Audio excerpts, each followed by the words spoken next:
sorry, I haven't a clue. The antidote to panel games.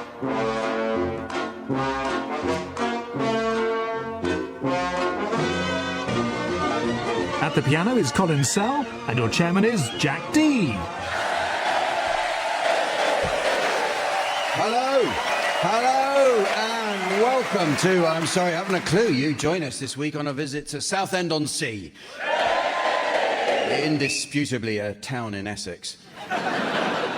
The county of Essex gets its name from the East Saxons, who were defeated in a battle to the north of here in 1016. The Saxons were mercilessly thrashed by the Danes on the orders of their king, Canute the Great, as he was described by the Saxon historian Ethelstan the Dyslexic.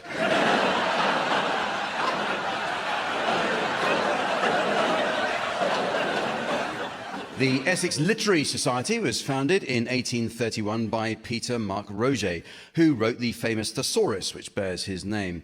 At the time, he struggled to find a market for his book and constantly pestered the eminent publisher Charles Branwell. After repeatedly rejecting it, Branwell finally told Roget to stick his Thesaurus up his arse-bum backside.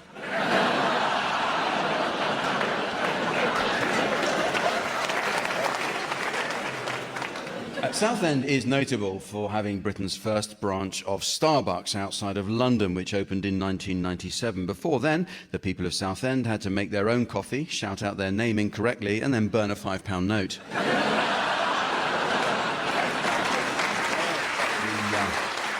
The man who designed the Range Rover retired here and passed away recently. He was coming out of a supermarket when he collapsed across 2 parking spaces.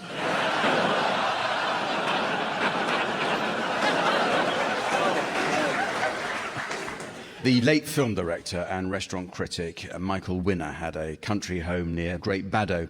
And sadly, the house burnt down while he was away, despite a neighbour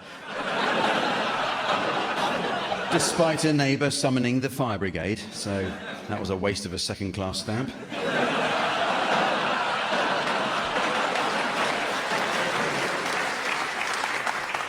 Let's meet the teams.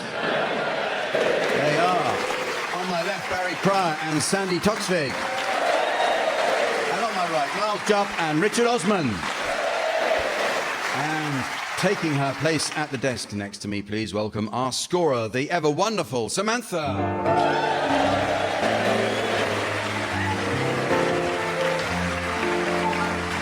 Well, we start this week with a game called Change a Letter, Ruin a Show.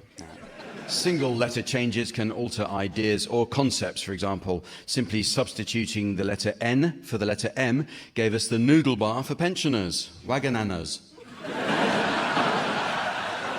In this round, I'll ask the teams to suggest TV, radio and film titles that would have been substantially different if just one letter was mistakenly changed. So, start with you, please, Barry. Why do you think you are?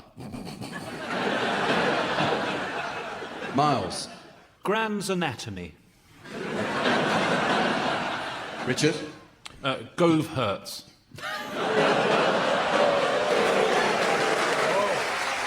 Sandi. Carl the Midwife. Are you being perved? 3 Men and a Goat. Top rear. Geordie Hoare. Desert Island Desks. The National Pottery, live. Noel's Horse Party. That was the 90s for you. Buffy the Vampire Slayer. Mr. Who. Kevin MacLeod's Gland Designs. Waking the Deaf.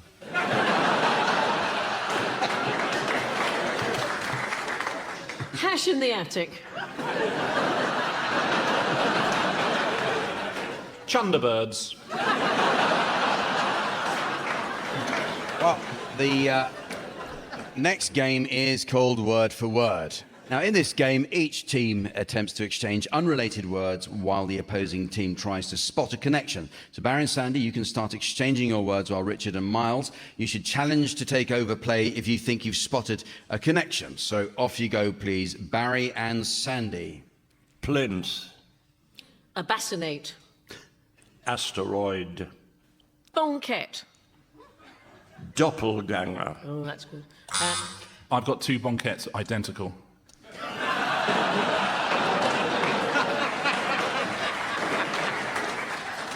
Fair enough. I think if you've got 2 Yeah, bonquettes, okay. yes, I I think we could never can. predict it. I will allow that. Yeah. I will allow that. That's a stroke of luck, wasn't it? Yes. So off you go, Richard.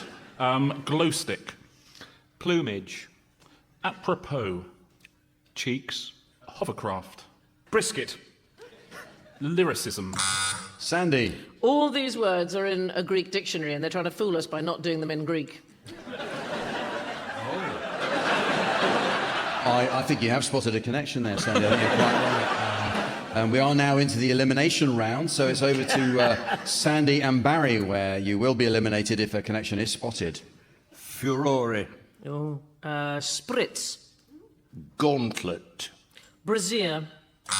Miles. Well, I mean, if you suggest to someone that they might attempt to remove your brassiere, as I've done several times, you're throwing down the gauntlet. Thrown down the gauntlet. Okay. Well, I'm afraid, Sandy, yes, there is a connection there, isn't there? I'm Very afraid- concrete one, yeah. Very concrete. Unarguable. Yeah. So I'm You've sorry, seen my bra. Sandy has now been eliminated, so it's now down to Barry to come up with a sequence of words. to come up with a sequence of words which make no sense, which in Barry's case won't be a problem, I can assure you. On my own, this is. On your own, Barry, Solo. yes. Hubris. Indigo. Jesuit. Kennel. Miles has come in. We take our dog to a Jesuit kennel. Could you give us more details of that? Yes, it's a retriever. Fair enough, there are quite a lot of Jesuit kennels around, Barry. I'm surprised you didn't spot that. I don't get out enough. Yeah, I'm afraid that, so you're eliminated, Barry. So now it's down to Miles and Richard. Well, are we against each other? This is fun. Priest hole. Plunger.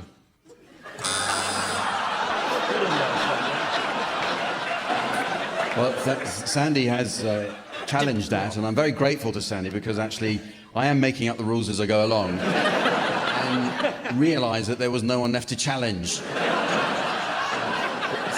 Sandy, what did you spot there? Well, depending on the state of the priest's hole, I would imagine that a plunger might occasionally be necessary. Plunger might be necessary in the priest's hole. I don't know about. Well, I don't know if we can. I can't. Actually, maybe we should put the vote to the people. That never goes wrong, does it?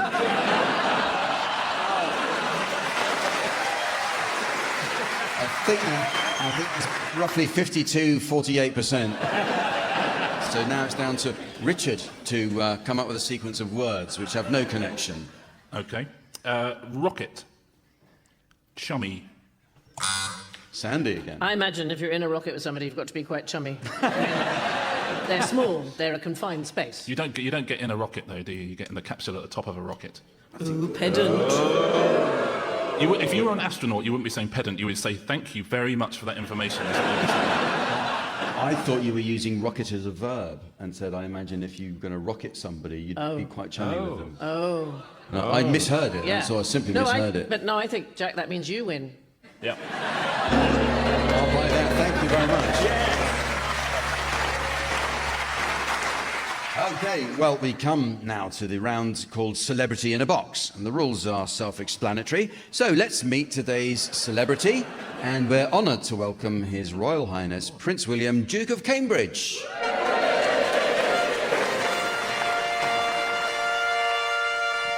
Welcome, Your Royal Highness. I know you're a very busy man, so without further ado, can I ask you to step into the box?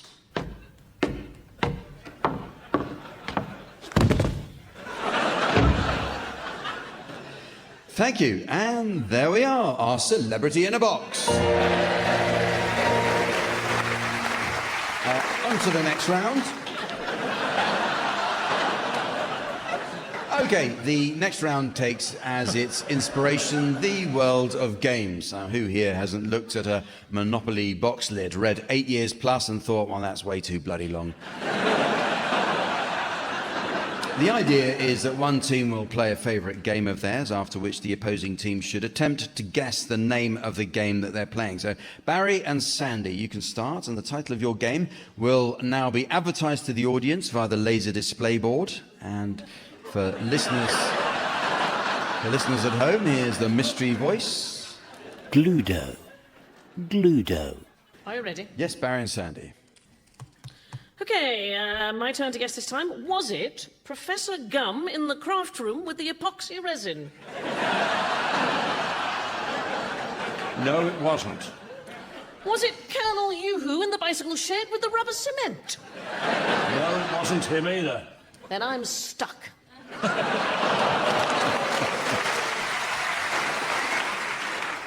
Good game, eh? Not to be sniffed at. Could it possibly be Gludo? So your turn to play a game, Richard and Miles, and the title of your game is now being exhibited on the laser display board, while here again is the mystery voice for listeners at home. Desperate for the Ludo. Desperate for the Ludo. Okay, over to you, Richard and Miles. Okay. Oh, how long have we been playing this? 2 hours. If we can just We're nearly there. get to the Right, centre. Let's just get it. Oh, 6. That's so annoying. Okay, right. Just get your, I'm gonna get there. just get your yellow thing to the middle. Come on, you can do it. This always Just a 3. I know, That's I'm all you trying. need. Oh, 5. I just needed 2. I've got 3 of my red ones home. I just need 4. Can you roll for me? Because I need both hands to hold the table. I told you we shouldn't have that 3 bean salad before we started playing. 14? Okay, come on. We just need to get. You need you've gone all the way around the whole cross. You just need. Come on, go for it. Oh, finally. Oh, thank God. After you.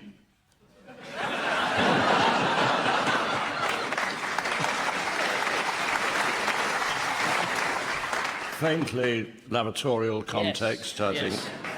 And I think it's 2 syllables. And I'm trying to think of the other one. Now, wait a minute. Shot in the dark. Lou. What can the second syllable be? Over to Sandy. Is it Ludo? Oh, there's more. Well, the prefix to Ludo was... There's a prefix to Ludo. Can I say, if you're listening at home, Richard has been the one that's hit the button every time. Sorry, what do you mean button?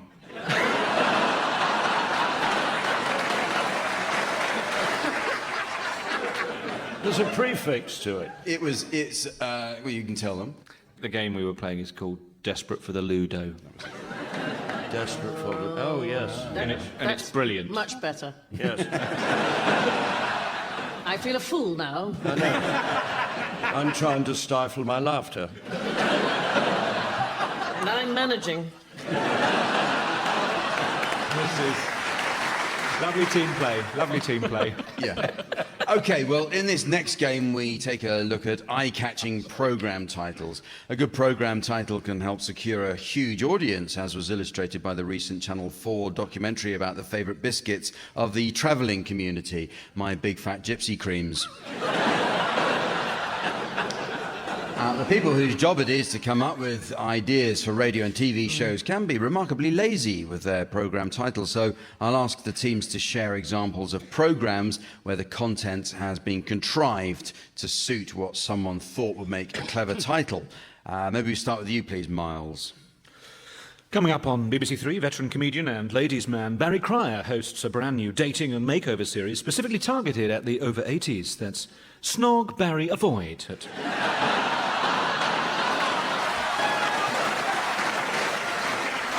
Barry. On ITV tonight, Beyoncé shows us round a stately home she's just bought. That's Beyonce Castle tonight on ITV. Richard. Next on BBC One, what happens when a leading chemist opens 2 branches in the same Surrey town? In These Boots Are Made for Woking. Sandy. Tonight, Rick Stein travels to France to examine why the British are so squeamish about some traditional French cooking. That's Rick Stein with Horses for Courses.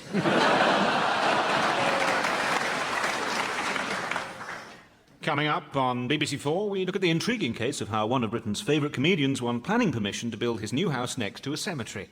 That's Let Bygraves Be Bygraves. Later on BBC4. And on Channel 4 now, a documentary entirely made up of short bits of footage of cardiac surgery in Totally Clips of the Heart.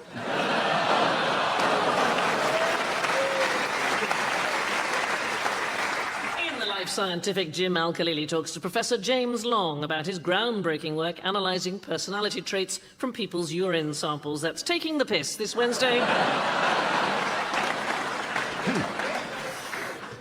Tonight's concert on Radio 3 features a group of amateur musicians who are all serving police officers, the London Occasional Law Officers Light Orchestra. So tonight at 8, don't miss music from LO, LO, LO.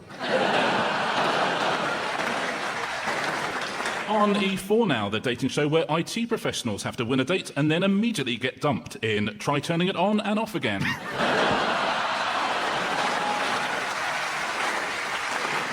Tune in for the new quiz with Alexander Armstrong and Richard Osman, and all the contestants go commando. That's Pantless today at 5.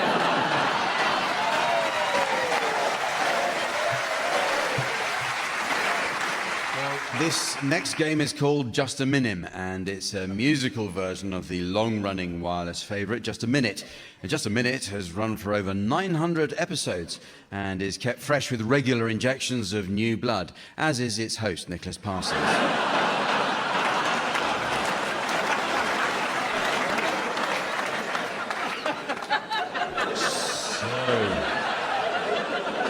So, Colin, I'm going to need you to... No, Colin. I haven't finished yet, have I? No? I was about to say I'm going to need you to keep very quiet until I actually ask you to play the piano. And as... Oh, don't feel sorry for him. He doesn't care. Doesn't care about you. Otherwise he wouldn't have turned up in his gardening clothes. And as the minute waltz gently fades away, please welcome our 4 gifted, accomplished, skilled, masterful, adept, ingenious players who are also lively, entertaining, quick-witted, etc., etc. Sandi Toksvig, we're going to go to you first, and the song I'd like you to sing with your usual wit and wisdom without hesitation, repetition, deviation, or repetition is Oh, I Do Like to Be Beside the Seaside.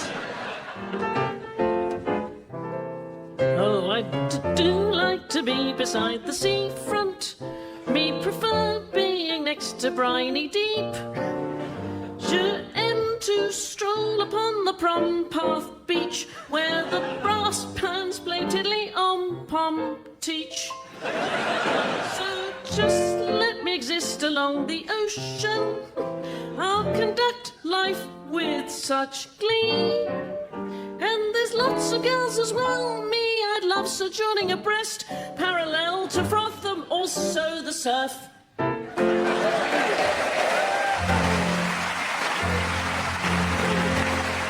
Sandy Toksvig there, going very skillfully to the end of a song. Unfortunately, there's still 36 seconds to go.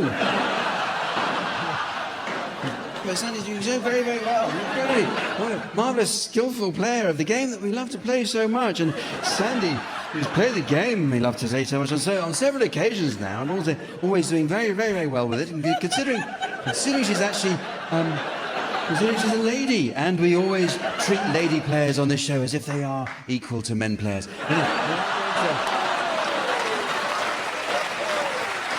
Move on, we now have a second song to sing, and I'd like Richard to start this time with She'll Be Coming Round the Mountain. She'll be coming round the mountain. Richard Osman. She'll be coming round the mountain when her comes, traversing the hillock. And Barry has a challenge there. Barry, just wait a minute until I haven't introduced you yet, have I, Barry? I haven't been able to tell the ladies and gentlemen that you're a long-standing member of the game and a skillful player of the game that we love to play. And I'm so keen to come in with a challenge, you haven't even let me say my bit, and I'm the chair of the game. I don't say that, no one will know where we stand with it. But anyway, Barry Cryer, who is so desperate to spit out what he wants to say, I'm hoping now that it's going to be kind-hearted and not as vitriolic as it sometimes can be. Dear Barry Cryer, who's been coming here for so many years, he's actually forgotten that he's no longer invited. Barry Cryer, what was the nature of your challenge? Hesitation. There was a bit of a hesitation there, wasn't there? Richard Osman came in, a little bit of hesitation there between the words. He sounded as though he was searching for the next. It's a fair challenge, isn't it? I think, Richard, don't you agree? Richard, don't just sit there nodding. This is radio, don't you understand? People can't see that now. I am strongly in favour of that challenge. Yes, well, Richard Osman there is a co-host of TV's favourite show, Pointless, where they keep the quality of the show so high by only making 6 shows a day. And that's how they do it. There's a trade secret that he won't mind me letting you in on there. So yes, there's a successful challenge from Barry there with only 68 seconds left to go there. Coming round the mountain to Barry Cryer. Thank you, Barry. Circling the hill on her arrival and orbiting similar territory, as well as visiting various routes in the area. And Sandi is challenged there. Sandi, what was the nature of your challenge? I'm Sandi, been playing the game for many, many years. A skillful player of the game that we love to play. Not only here, but throughout Her Majesty's United Kingdom, which is mostly England now. But we carry on anyway, don't we? What was the nature of your challenge, Sandi? I was just putting Barry out of his misery, that was all. Well, I'm not sure that's a proper challenge, but the audience here in Southend enjoyed it so much. I'm going to give you a 7 and 6 coupon to spend at Timothy White's on whatever you want. It is back to you, Barry, I'm afraid, with his, another 72 seconds left. She'll be coming round the mountain. Over to you, Barry. Singing I-O, yippee, happy, E. Caroling, J-K-L-O-V. And the whistle went there, which means that Well,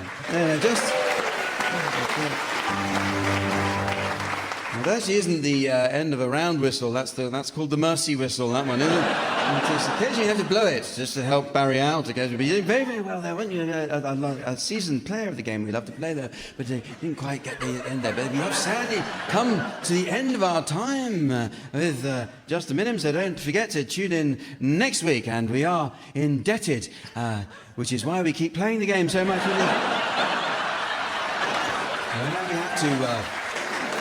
We have to thank Ian Messitup, who has been so marvellous. I don't really, but I have to say that anyway. So thank you for joining us on Just a Minim.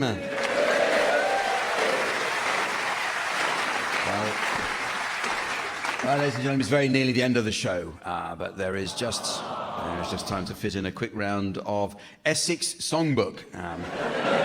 Samantha tells me she's a huge fan of Southend and only recently spent an exhilarating afternoon here learning from a gentleman friend how to make candy floss in his seaside stall.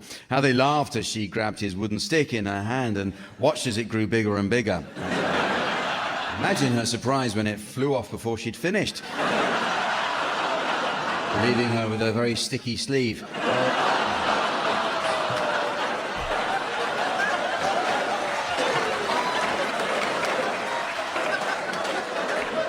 Sometimes I wish Jermaine Greer didn't write for this show anymore.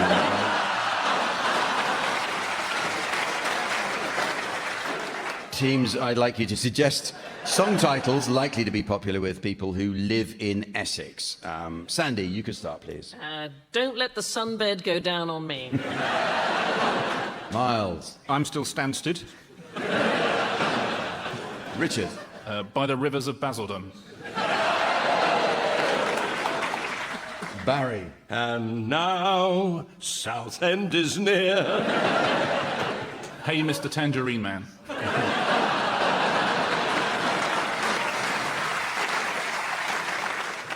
Don't look back in Ongar. I want to Braintree. Nothing like a virgin. The jazz'll be the day. How much is that dogging in the window? Is this the way to Thurrock Services? It's Rainham Men. Hallelujah, it's Rainham Men. Amazing Grays. Leon-C, when you're not strong. And so, ladies and gentlemen, as the tarnished tarmac of time is furtively fly-tipped by the cowboy builder of belligerence, while the mouldering mattress of mortality pisses off the persistent picnickers of penitence, it's the end of the show. So, from the team, Samantha and myself, and our audience here in Southend, it's goodbye. Goodbye. Barry Pryor, Miles Jupp, Richard Osman and Sandi Toksvig have been given silly things to do by Jack Dee, with Colin Sell setting some of them to music. The programme consultants were Ian Pattinson and Fraser Steele. The producer was John Naismith.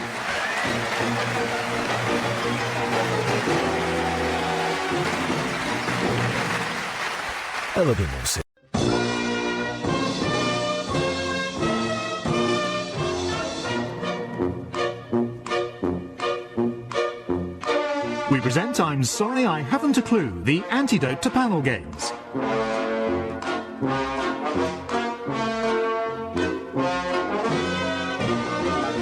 At the piano is Colin Sell, and your chairman is Jack Dee. Hello and welcome to I'm Sorry I Haven't a Clue. You join us this week for a second visit to Yorkshire at the Grand Opera House in York. In the 1550s, York Castle was bequeathed by Queen Elizabeth I to Robert Dudley, Earl of Leicester, who is believed to have been her secret lover. Rumours of an affair spread after Dudley's wife suspiciously died when she fell down the stairs. Notes of what could be Dudley's carefully formulated murder plot were later discovered, which read Step 1, Step 3, Step 7, Step 45. The title Duke of York was created in the 14th century, but disappeared for a while, only to be revived in the 19th century for the monarch's second son. Prince Frederick, the original grand old Duke of York, who's immortalised in the song, was mocked with the words, he had 10,000 men, when he was up, when he was down, he was down. In today's more enlightened times, we just say he's gay and bipolar.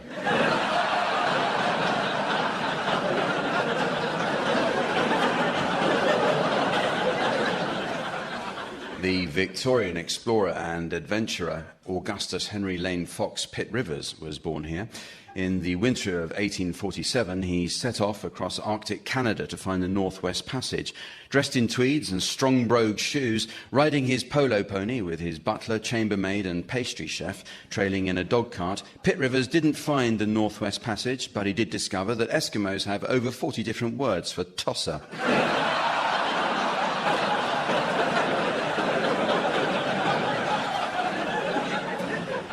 The famous record-breaking pilot of the 1930s, Amy Johnson, was a Yorkshire girl. Sadly, she perished during the war when it's widely believed her plane was shot down by friendly fire. Friendly seems an odd expression in this context, but to someone from Yorkshire, a hail of gunfire passes for quite a warm greeting.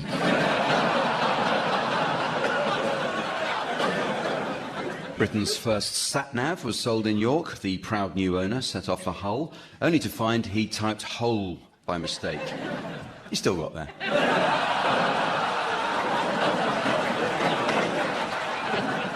One of the biggest online telecommunications companies and a major employer in Yorkshire is TalkTalk, who recently experienced a massive cyber attack when the personal and banking details of millions of their customers were accessed. Listeners who receive unsolicited phone calls from anyone claiming to be from TalkTalk are warned to be very careful, as they might be from TalkTalk. But those listeners aren't alone in needing a warning of unwelcome voices. Let's meet the teams. They are on my left, Barry Pryor and Graham Garden. And on my right, Tim Brooke-Taylor and Sandi Toksvig. And please welcome the lovely lady who lends a hand when the team's points are on the up, our scorer, the delightful Samantha.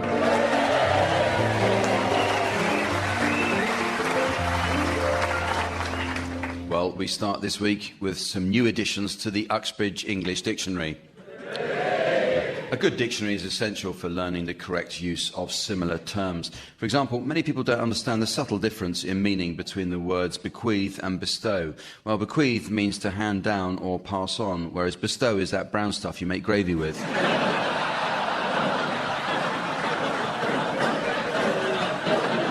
The meanings of words are constantly changing, teams, so your suggestions, please, of any new definitions you may have spotted recently. Sandi, you could start. Biceps. Mushrooms which swing both ways. Barry. Tart. What you see in a Yorkshire gallery. Tim. Barrier. Even more like Barry than Barry is.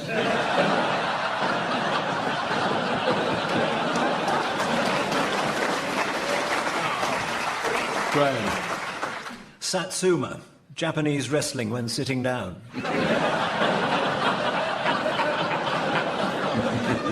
Cockroach, particularly nasty personal infestation.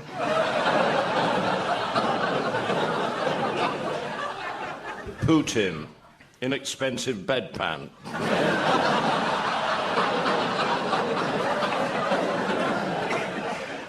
Smelting, Jamaican for nose.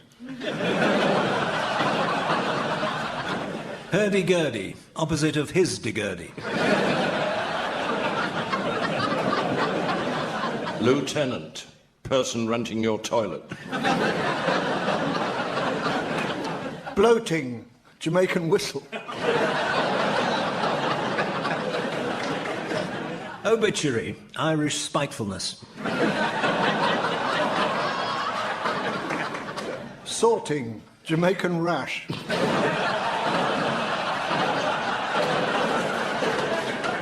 Gringo. Mexican drummer. Gringo. Mexican traffic lights. Resuscitation, that monkey's from India.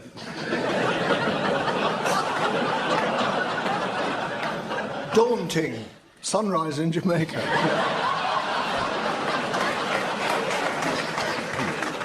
I love it when you get an idea, Tim, like that. Just run with it, don't you? Well, I walk with it. Well, the teams are going to do a spot of acting for us now in the round called Sound Charades. This is based on the old TV favourite, Give Us a Clue, the show that hastened the invention of the high-speed remote. Now, Give Us a Clue, of course, starred 83-year-old veteran Lionel Blair. He began his career as a popular entertainer in 2014. Tim and Sandi, you're to start, please, and your title will shortly be displayed to the audience via the laser display screen. And for listeners at home, here's the mystery voice. Brief encounter. Brief encounter. Off you go, Tim and Sandi. It's a film, Yeah. and it's two words, and it goes like this. Good morning. Good morning. I'd like to see some pants. Certainly, madam.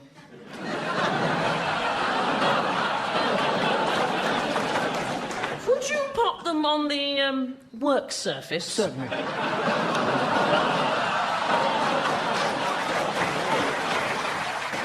They're nice. I'm afraid we're closing now. That was quick. Yes.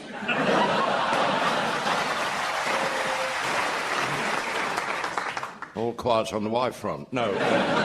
2 words. Right. And it's a work surface involved. In a shop. Counter. Encounter. Brief encounter. Your turn, Barry and Graham. Your title's now being exhibited on the laser display board, and here again is the mystery voice for listeners at home. The Crying Game. The Crying Game. It's a film. 3 words. 3 words. Oh. And it goes rather like this. Yeah. Dougal! Amy! Oh, you'll have had your tea. Never mind tea. Whatever is that noise? That's the weeping stag over there. Oh.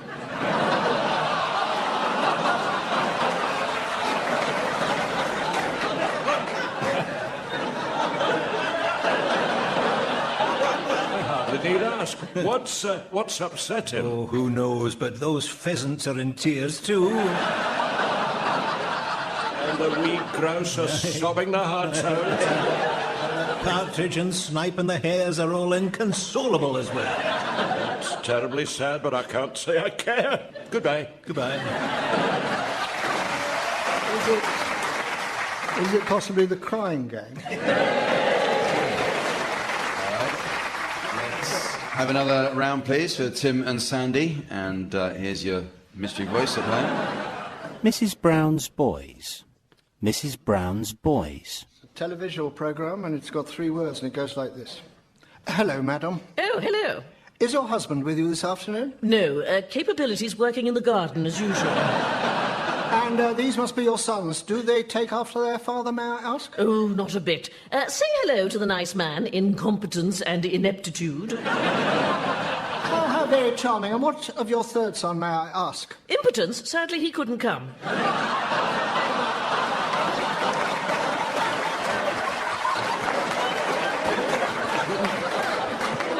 My career is over. Mine's just beginning. The boys, the sons, Yeah. of Capability's wife, Mrs. Brown. Mrs. Brown, Yeah. probably the... Time's up. Could it be Mrs. Brown's boys? Hold on, Barry. Final one being displayed for Barry and Graham to do. And here again is the mystery voice for listeners at home. The Cook, the Thief, his wife and her lover. The Cook, the Thief, his wife and her lover. This is a film. Yeah. 9 words. Yeah. It goes like this. Dougal! Amy! Oh, you'll have had your tea. I'm too excited for tea. I'm looking forward to the fancy dress party tonight at the Big House. What are you going as? No, I am going as crazy recipe meister Heston Blumenthal, no less. Ah, so you finally found a use for that dead badger and the tank of liquid nitrogen. I did. And I hear Big Tam is going as Dick Turpin. Aye, and his lovely wife is going as Mrs. Dick Turpin. Oh, what about you? What alter ego shall you be treating us to this evening? I shall be going as Mrs. Turpin's tennis coach. Mrs. Turpin's tennis coach? If you know what I mean.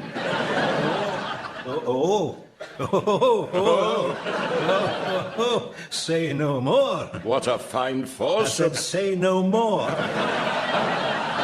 Goodbye.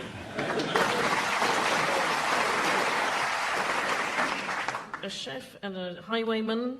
No, for the wife and his... Warm. The cook, the wife and his... Yeah, go on. The wife, the cook and the thief and something. No, we're not going to help you. You have to get it right.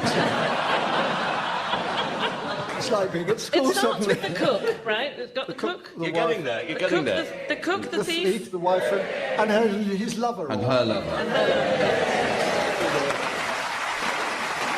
Well, it's now time to play the game called Mornington Crescent. But first, I notice we've received a bumper crop of letters. It comes from a Mrs. Trellis of North Wales. She writes, Dear Guinness Book of World Records, I have a collection of 6 Guinness Book of World Records. Is this the Guinness Book of World Records record for Guinness Book of World Records? Yours sincerely, Mrs. Trellis. For obvious reasons, this week we'll play Lord Nesborough's Yorkshire variation in the words of the great man. Positional play, int first progression, is permitted only if aboon the diagonal and following a linking snicket, ginnel or out like it. Thank you, I've worked on the accent. It really is as simple as that. So, players finding themselves blocked should retire to nid, and miss 3 goes. Rule 8 is, of course, void. I shall be in Yorkshire mode. Reet way through to game. So, Tim, you big southern Jesse, you can start.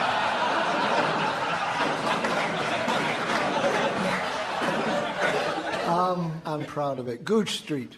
What? Gooch Street? He's close to nid there, but He isn't it? he's okay with that. Okay. Gooch Street. Well, I can duplicate street. Warren Street.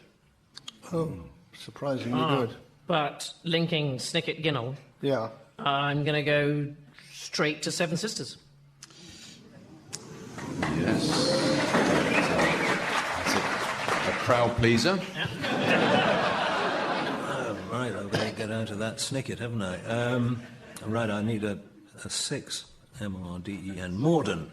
Oh, good. 6. Morden, yes. Yeah. Rule 8, we weren't allowing Rule 8. No, but because you initiated Gooch Street, Oh, right. Yeah. he's manoeuvred himself fair enough. out. I got you. Otherwise, yes, he would have been down to pit.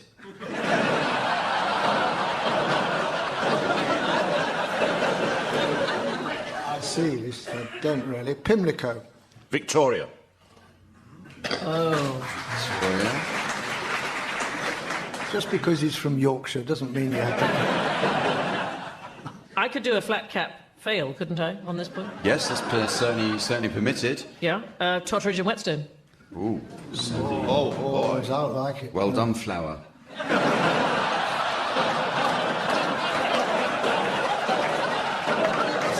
There's not a sentence you ever expected to say to me, Jack. I'm still not sure I got away with it. Getting serious, she's deployed her whippet. Well, Lord Nesborough, I'm sure, would approve of Knightsbridge. No, I can't let you do Knightsbridge. I'm sorry. No. According to the Ilkley Moore Amendment, you're bar tat. Okay. Elephant Bart Castle. No, I'm sorry. Can't let you have Elephant Bart Castle. That doesn't work. You hapeth.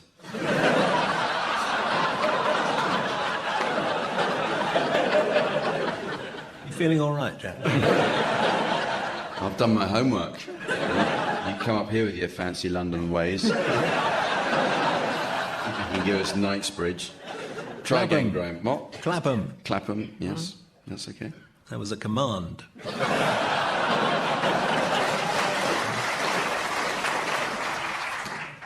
Bank. Oh, Waterloo. Oh, careful. No. Yeah, be careful. It's actually permissible, happen as like.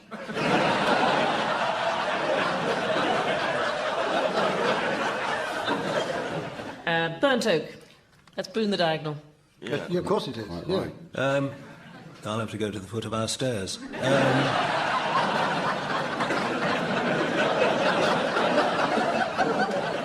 Queensway. Queensway I can commit, but you get nout points for it. Say heaven. Baron's Court. Earl's Court. Seriously, you're going to go Baron's Court, Earl's Court? Are you really? Yes. Mornington Crescent. Sandi Toksvig, this week's Reeds champion. Well, our next round is called In Their Own Words, which takes as its inspiration those celebrity confessionals you read in the likes of Hello and OK magazine.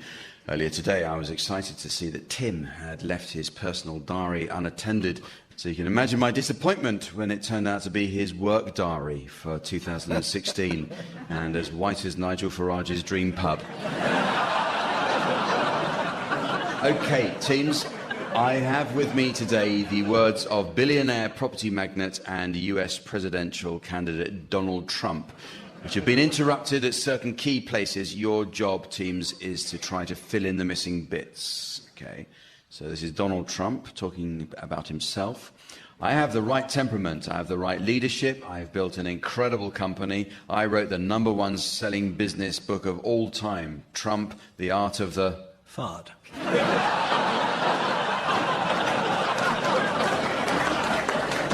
art of the deal. Experience has taught me two things. One is to listen to your gut, and the second is... Blame the dog.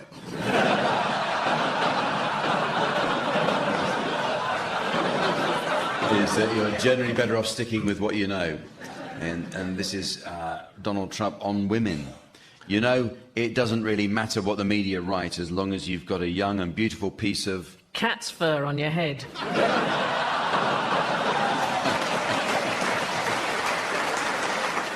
Piece of ass is what he says. Oftentimes, when I was sleeping with one of the top women in the world, I would say to myself, thinking about me as a boy from Queens, can you believe... I gave up all those queens. what I'm doing. There's nothing I love more than women, but they're really a lot different than portrayed. They are far worse than men, far more aggressive, and boy, can they... do all the jobs men do and yet get paid less for it.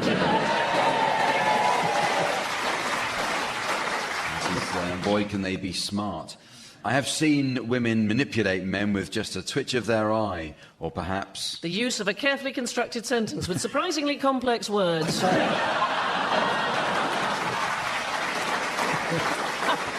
I'm on a roll now, Jack, I'm on a roll. Yes. He's annoyed me now. It's actually another body part. I don't know which other body part you can twitch, but, you know. Every guy in the country wants to go out with my daughter. Ivanka's really something, and what a beauty. I don't think Ivanka would pose for Playboy, although she does have a very nice figure. I've said if Ivanka weren't my daughter, I'd... not be surprised.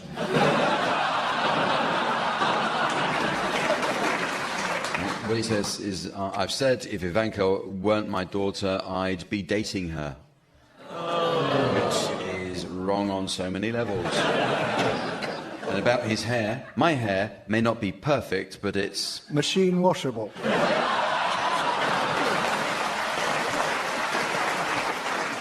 But it's mine, he says. If I happen to be outside, I'm probably on one of my golf courses, where I protect my hair from overexposure by... leaving it in the clubhouse.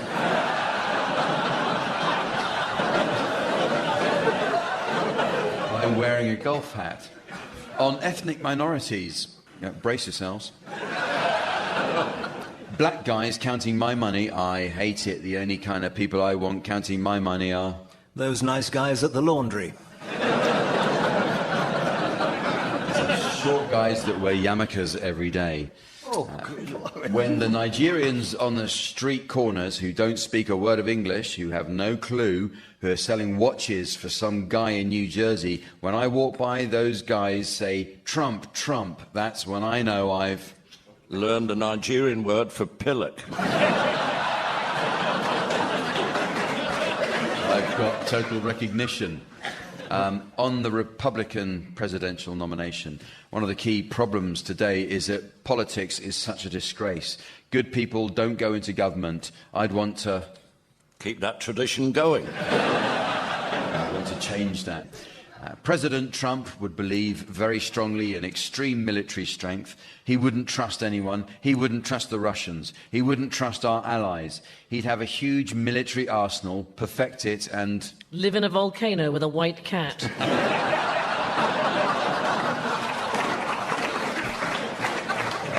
Understand it. OK, it's music time now with a round called Swanee Kazoo.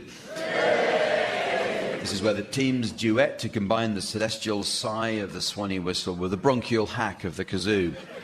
Despite their critics, the Swanee whistle and kazoo have enjoyed a long musical marriage, which is good news for their only child, the banjo. At the piano, we have Colin Sell. And There was considerable excitement at last summer's proms in the park when Colin conducted brilliantly in front of the Royal Philharmonic Orchestra. He says it's the last time he'll open his umbrella in a thunderstorm.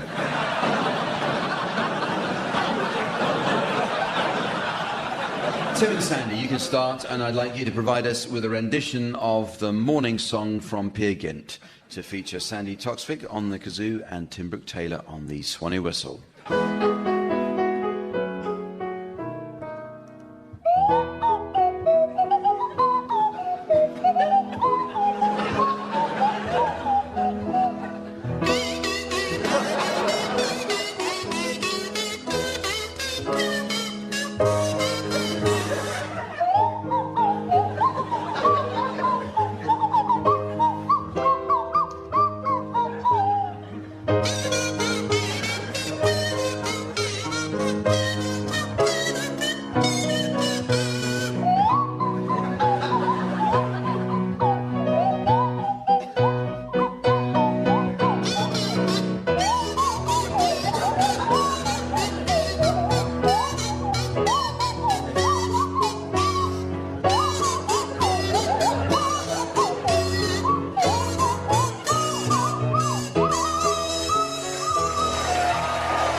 Now, Barry and Graham, I'd like you to provide us with a rendition of Brindisi from La Traviata to feature Barry Cryer on the kazoo and Graham Garden on the swanny whistle.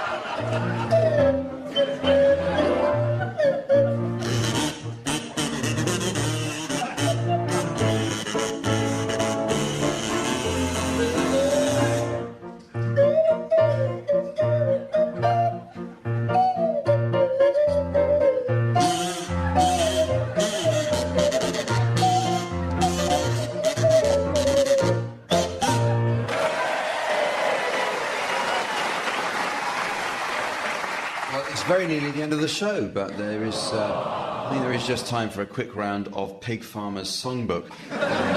Samantha's just nipping off to meet an entrepreneurial gentleman friend who's recently cornered the market in overpriced barbecued pig meat. She says she likes few things more than to spend the weekend helping him pull his pork.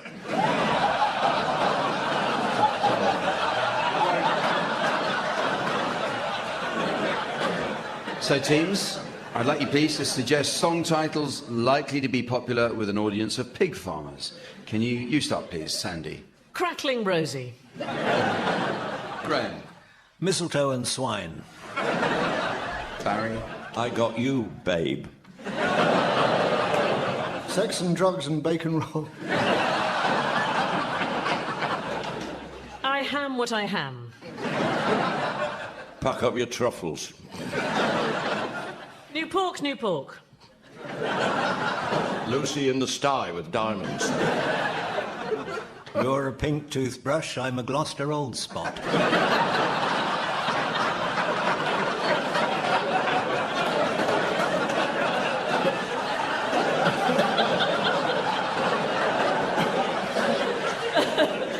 You make me squeal like a natural woman.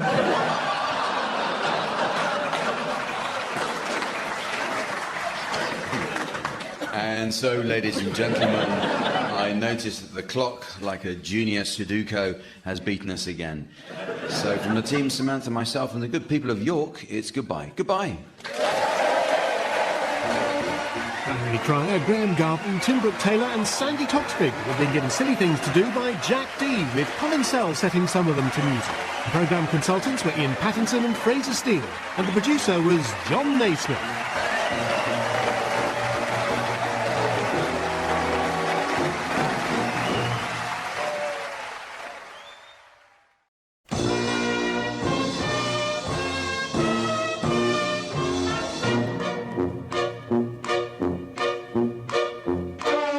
present I'm Sorry I Haven't a Clue, the antidote to panel games.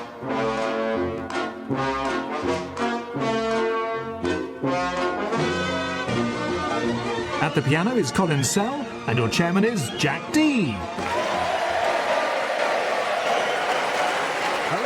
And welcome to I'm Sorry I Haven't a Clue. You join us this week on a visit to Manchester, which regularly records the heaviest rainfall in the UK. In fact, according to the Met Office's International Wetness Scale, Manchester places exactly between Equatorial Guinea and Sir Keir Starmer.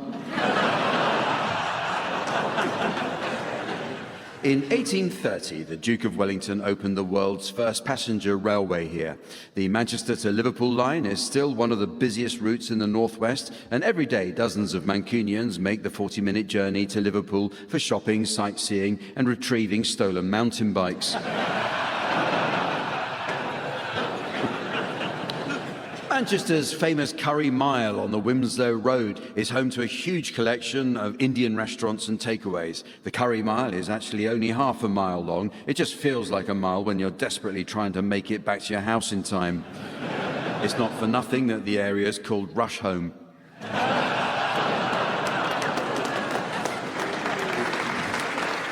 It's believed as many as 200 languages are spoken in Manchester. Well, 201 if you count whatever it is that Bez from Happy Monday speaks. Professors Novozolov and Geim won a Nobel Prize for developing graphene at the University of Manchester. Graphene is the world's thinnest substance, the width of a single carbon atom. It's thought the pair were inspired to create their super-thin material after stopping at a services on the M62 in Yorkshire and examining the filling of their ham sandwich. But they're not alone in peddling a line of unbelievably thin material. Let's meet the teams. On my right, please welcome Gary Delaney and Rory Bremner. And on my left, Pippa Evans and Tony Hawkes. And taking his place on the scoring desk next to me, please welcome our resident tree trunk in trunks, the immaculate Sven.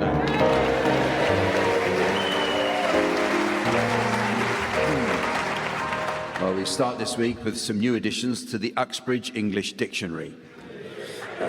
A good dictionary is essential for learning the correct use of similar terms. For example, many don't understand the difference between certain specialist terms, such as belt sander and angle grinder. Well, belt sander refers to a sanding machine that uses an abrasive belt to smooth surfaces, usually wood, whereas angle grinder is a dating app for geometry enthusiasts.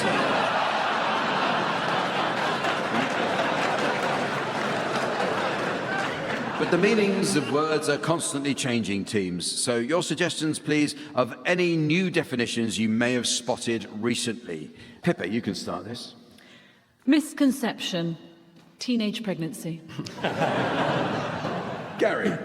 Turrets. The part of a castle where you go to swear. Rory. Bishopric. Annoying clergyman. Tony. Sea lion. Something that gets the creases out of seals.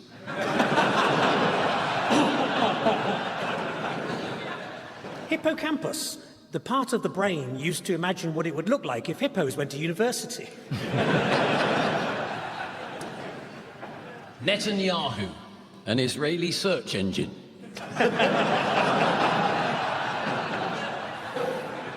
Twerking. What a Yorkshireman does to earn top wages.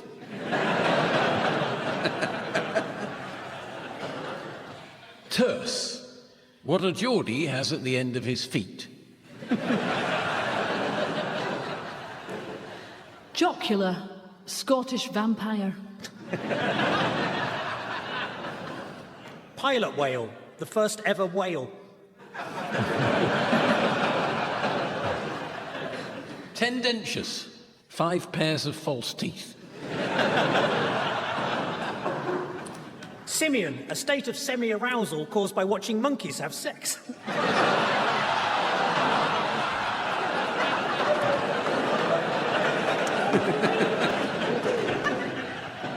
Gujarati. Lucky you like painting.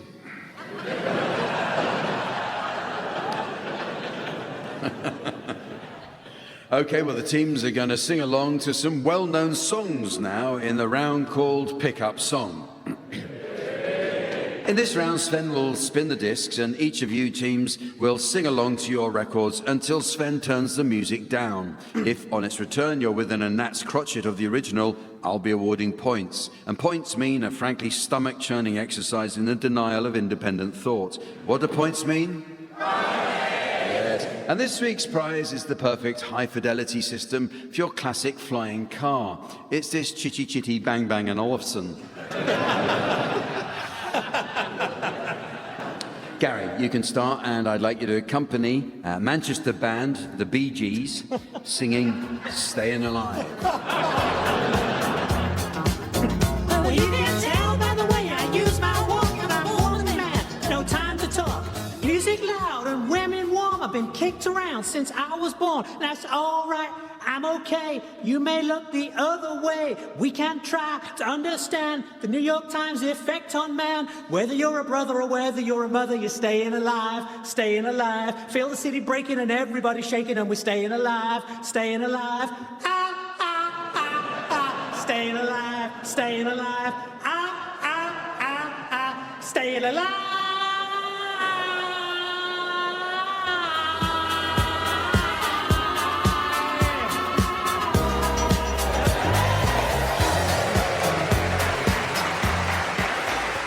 Good. Thank you, Gary. Okay, you're next, Rory. I'd like you to accompany Manchester band 10cc singing In a state of fright, I saw 4 faces one night, a brother from the gutter. They looked me up and down a bit and turned to each other.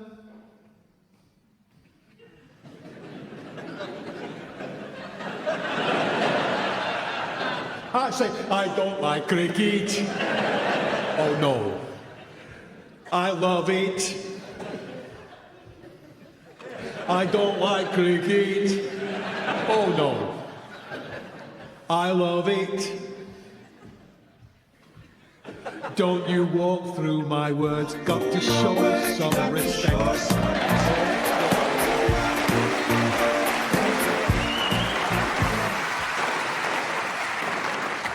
While you're clapping, he was miles out. You now, Tony, would you accompany Manchester band? Thank you. And finally, Pippa, in celebration of the announcement of his official playlist, your song has been chosen by none other than His Majesty King Charles, who I'm delighted to say has recorded for us this special message. Thank you so much for inviting me to choose a pickup song for your show. This is what I used when I picked up Camilla. Great thing is, whenever you hear it, you just can't help wanting to get up and dance. It's O Mio Bambino Caro by Puccini, sung by Kiri Takano.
Okay, the teams are going to do a spot of acting for us now in the round called Sound Charades.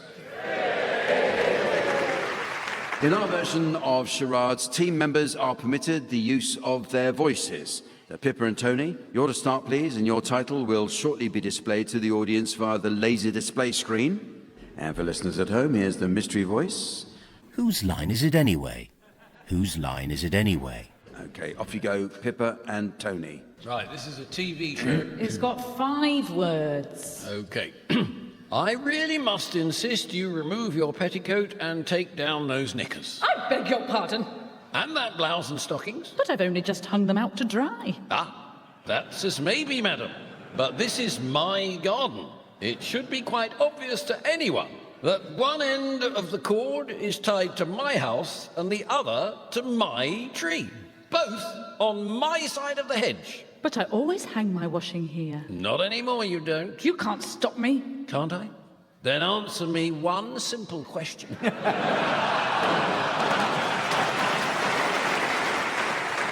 Okay, so obviously it's a line. Yeah. And we have to decide whose it is.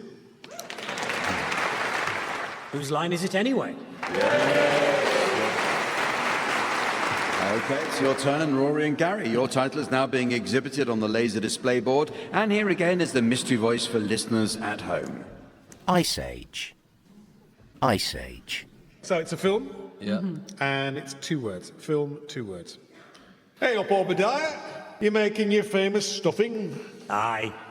I couldn't trouble you for the ingredients, could I? Aye. I assume you must start with an onion. Aye, onion.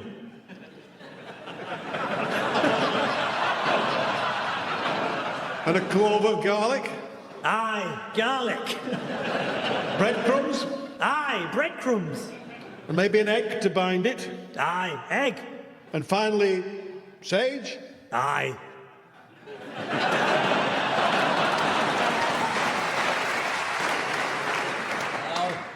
He didn't want to say sage again, did he? Not after I. No, he didn't. Otherwise, he would have said Ice Age. Okay, the next game's a new one called Marching Time. In these troubled times, people seem to have lost their sense of pride. Well, we've all seen movies where a platoon is marching along, chanting a rousing chorus, raising their spirits and bigging themselves up. So now we're going to try out some marching chants for other occupations. The formula is a call and response between the 2 teams, and the marching feet are provided by the King's Own Grenadier Guards. So it's up, 2, 3, 4, and let's hear those marching feet, please.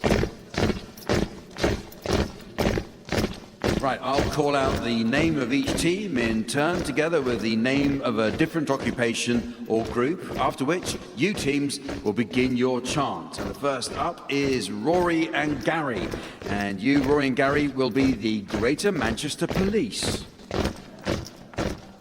We're the police force, we solve crime. We're the police force, we solve crime. Thanks for dialing 999. Thanks for dialing 999. There's no one here to man the phone. There's no one here to man the phone. Leave a message at the tone.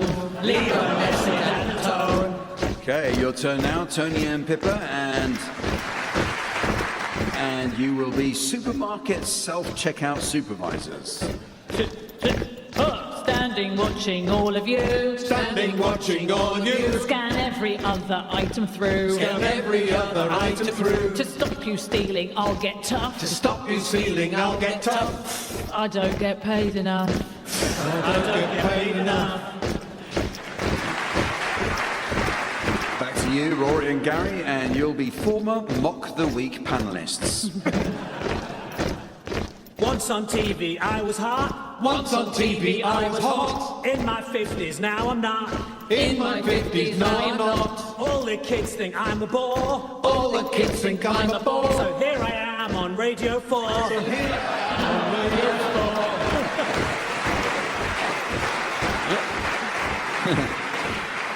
4. You now, Tony and Pippa, and you are gentle parents. 1, 2, 3, 4. Gentle parenting's the way. Gentle parenting's the way. Never shouting, not today. Never shouting, not today. Though I discipline with grace. Though I discipline with grace. I want to punch them in the face.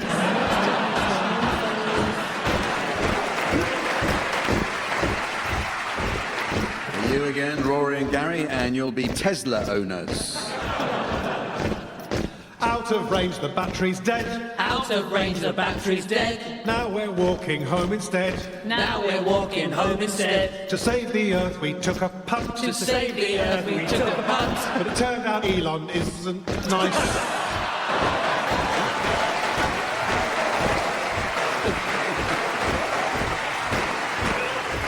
And finally, Tony and Pippa, you are proctologists. We look at your rectal issues. We look at your rectal issues. We've got loads of lube and tissues. We've got loads of lube and tissues. If it hurts, please be aware. If it hurts, please be aware. I may have left my watch up there. I may have left my watch up there.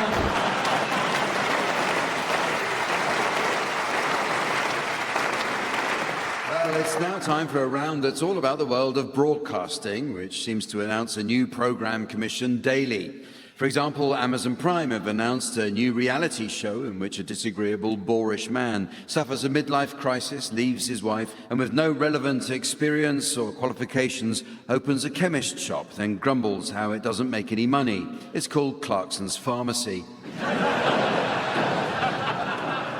Now, the people whose job it is to come up with ideas for radio and TV shows can be remarkably lazy with their programme titles, so I'll ask the teams to assume the role of continuity announcers, introducing examples of programmes where the content has been contrived to suit what someone thought would make a clever title.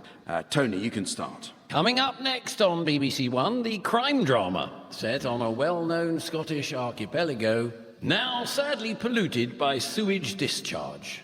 That's Shitland tonight at 9. Gary. Coming up next, it's the crossover you never knew you needed. Ocean's 11 meets Radio 4. But controversy strikes as the charismatic lead is replaced by Jack Dee in I'm Sorry, I Haven't a Clooney. Rory. Later on Radio 4, a new series in which Kirsty Lang travels to each region of the UK in an attempt to find the country's finest sperm bank.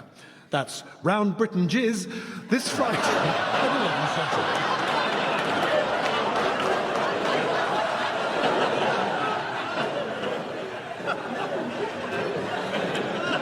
ITV at 8 o'clock, mystery guests sing songs while wearing elaborate masks before a celebrity jury attempts to guess which is the least attractive.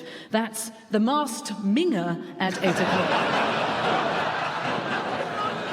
Next on ITV, a new game show, giving contestants a chance to win any of an amazing selection of panty liners. That's the sale of the sanitary.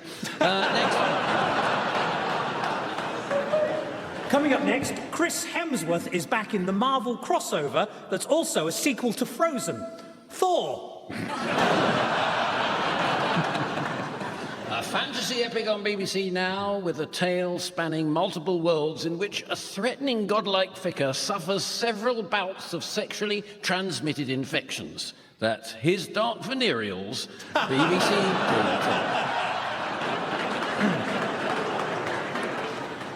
Next on BBC Two, Dara O'Brien is back as the host of the quickfire topical panel show for Chinese cannibals who eat the shy.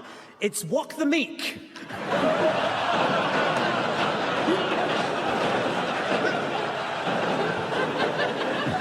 And you can hear the footsteps of me going all round the houses to get to that one. Well, it's now time to play a game called Exam or Bedroom.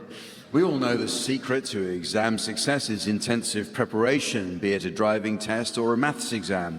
Our own Rory Bremner was telling us only last week how he sailed through a recent test. He emerged exhausted but triumphant from his rigorous prostate exam, albeit after 24 hours of intensive cramming.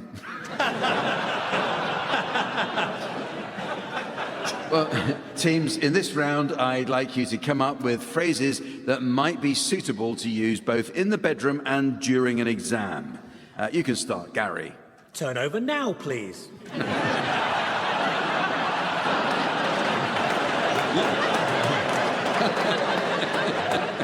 Tony. Is this the common entrance? Miss Wilson showed us this last term. Excuse me, when I'm finished, I'm allowed 15 minutes on my own. No one told me this would be in there. Can I put my hand up? If you're feeling nervous, just remember that many, many people have gone before you. Remember, no going to the toilet halfway through. It was a lot to take in, but somehow I managed it.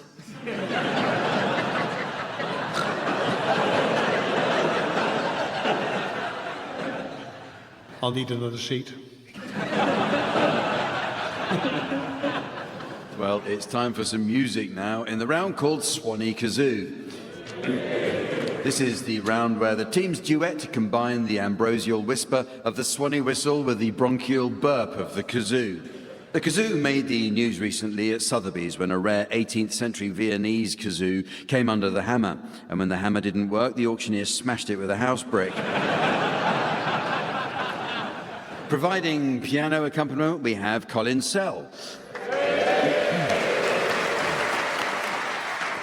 Incidentally, Colin was telling us how his agent declines all offers for him to appear on Strictly Come Dancing on the grounds that Colin has 2 left feet. Yeah, when we first inquired, I don't recall his agent telling us anything about Colin's 2 left hands. In tribute to Manchester's Bridgewater Hall, this week's songs are all classical. So, Rory and Gary, you can start, and I'd like you to provide us with a rendition of the Dance of the Hours from La Gioconda by Ponchielli, to feature Gary Delaney on the kazoo and Rory Bremner on the Swanee whistle.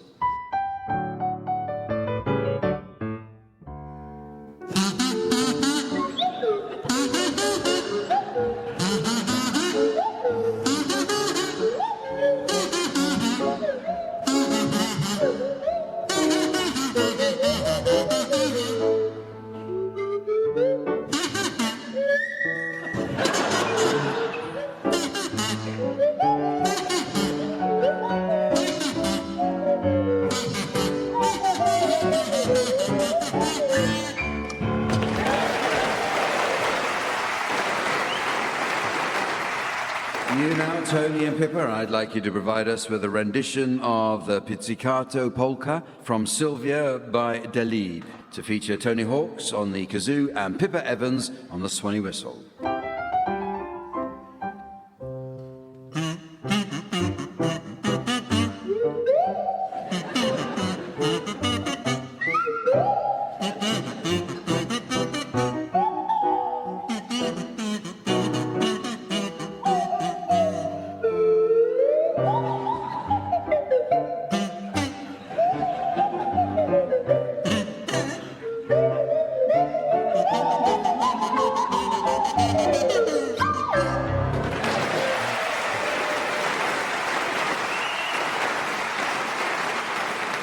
It's very nearly the end of the show. But there is just time to fit in a quick round of Northwestern's Songbook.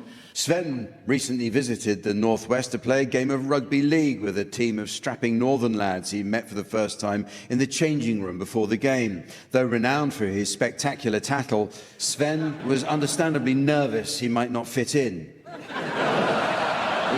Worried, scoring 5 times, including 2 conversions and a successful last-minute try. And he said the game afterwards was a lot of fun as well. In this round, teams, I'd like you to suggest for us the titles of songs likely to prove popular with an audience from the northwest of England. You can start, Gary. Message in a bootle. Pippa. Stuck in the Lidl in Crewe. Tony. When I'm cleaning witness. Rory. Under Cheshire. Timperley for the devil. I can see clearly now the rain had... Oh, it started again. I've been to Paradise, but I've never been to Lee. I like big butties and I cannot lie. Hit me with your lithium stick. Corrie seems to be the hardest word. And so, ladies and gentlemen, as the treasured premiership title of time is surrendered at the Etihad of eternity, And the trusty Old Trafford dinner lady of destiny is dismissed by the billionaire bastard of brutality. I notice it's the end of the show. So from the teams, Sven, myself, and our audience here in Manchester, it's goodbye. Goodbye. Very delayed. Tony Hawk's, Pippa Evans and Rory Bremner were being given silly things to do by Jack Dee, with Colin Sell setting some of them to music. The programme consultants were Fraser Steele and Stephen Dick, and the producer was John Naismith.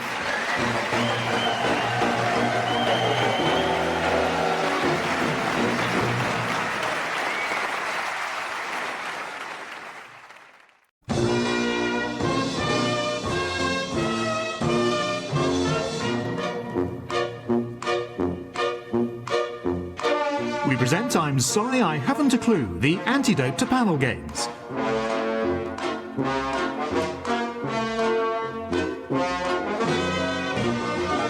At the piano is Colin Sell, and your chairman is Jack Dee. And welcome to I'm Sorry I Haven't a Clue.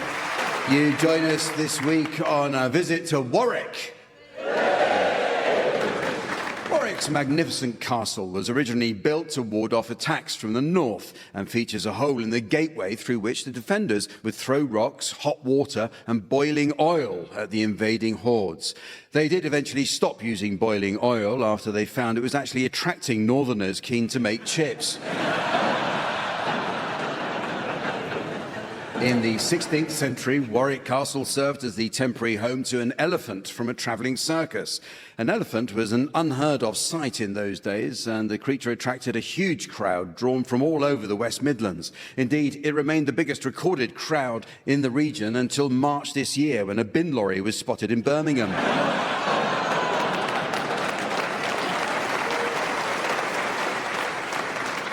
Warwick's Market Hall Museum boasts a live observation beehive where you can actually see the drones and workers making honey. There's even a section where visitors can sit and watch the Queen as she sleeps, known as the Michael Fagan experience.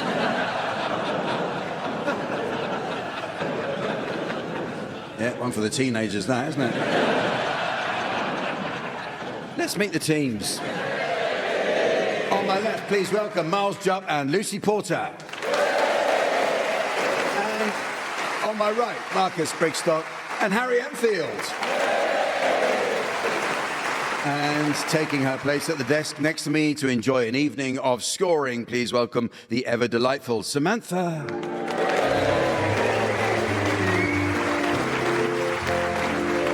Well, we begin this week with a round that's all about books. A misplaced letter can be ruinous to the success of a book, as was borne out by the disappointing sales figures following publication of Thomas Hardy's The MILF on the Floss.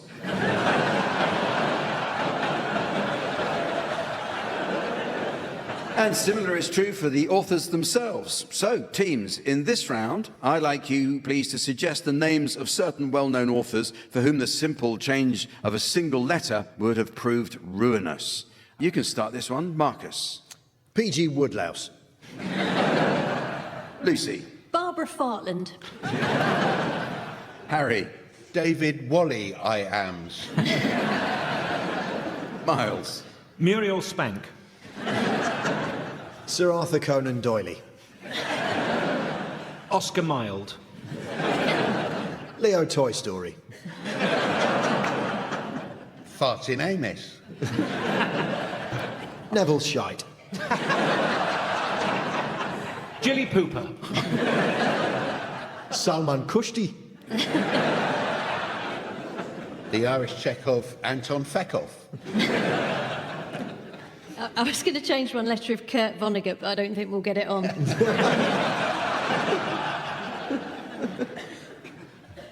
Did you have another one? Yes. You can go for it then, go. Terry Batshit.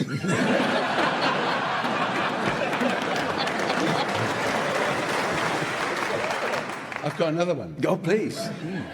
Piles Jupp.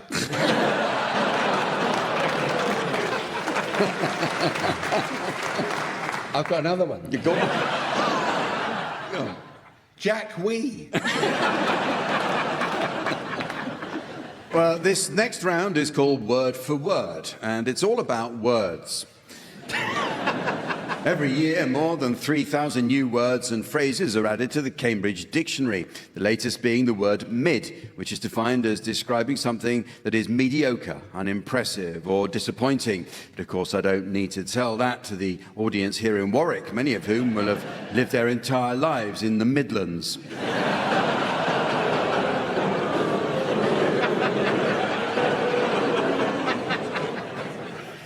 Miles is laughing and he wrote it.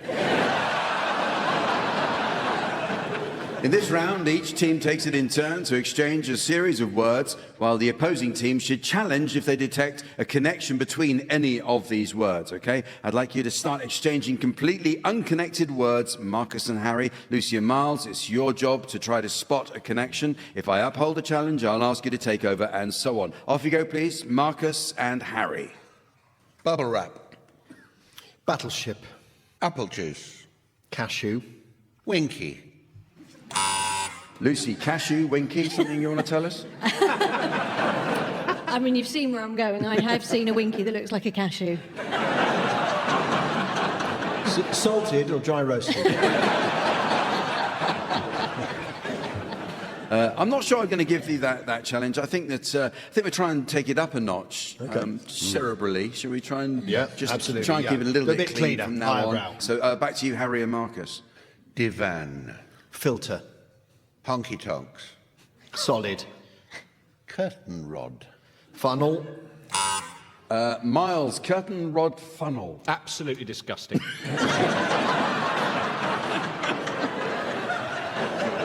Would you like to explain why? I don't think it needs explaining. You're probably right. Well, I'll on this occasion, I will accept that match. The challenge of curtain rod and funnel. Back to you, Miles and Lucy. Cottage. Whippet.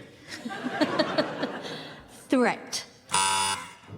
Marcus, which two words was that? Threat and whippet. I mean, I went to boarding school, so those two words are firmly linked in my mind. It was sort of constant threat from the lower fifth. Yeah.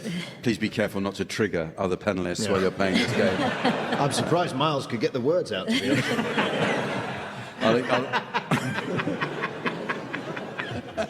Okay, well, I'll accept that. Over to you, Harry and Marcus. Tonka. Flounce. Squid. Biro. Cartwheel. Trans-Siberian. Bin bag. Miles, Trans-Siberian bin bag? Well, they must exist. Technically, most of the things mentioned do exist. No, but as a coupling, they must exist. You must get them on the Trans-Siberian, get bin Well, if you bags. get on the Trans-Siberian Railway, for instance, presumably they have bins, don't they? And the bins would have bags in them, so when people cook their empty apple juice cartons or Yes, whatever. I see your point, if you really want to suck all the fun out of it.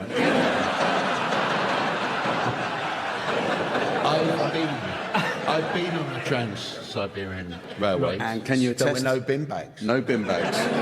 No. So I don't want to turn on my own teammate here, but we don't say that anymore. You just say Siberian.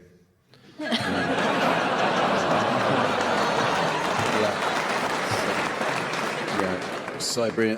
For both those reasons, I think we can't allow the challenge. So it is back to Harry and Marcus. And the gong tells us that everyone's had enough. Our next round is called Is It a Bird? I'm going to play the teams some sound effects, and all they have to do is to tell me if the sound is made by a bird, and if so, which one. It's a simple concept, and if you'd like to have fun playing at home, I'd suggest a game of whist. So, teams, fingers on buzzers. Here we go with sound number one. Yes, Harry. That's a buzzard. No, that was your buzzer, Harry. Any other thoughts? Tit. I know, but it's his first time playing, so... Any more guesses? No, well, that was a hen pheasant. Try this one. Yes, Marcus. That's Jimmy Carr laughing. Should we hear it again?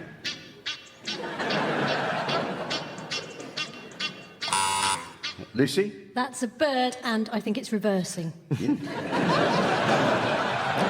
Well spotted, Lucy. It's actually an Egyptian goose, not to be confused with a Canada goose, which of course is an overpriced anorak. How about this one?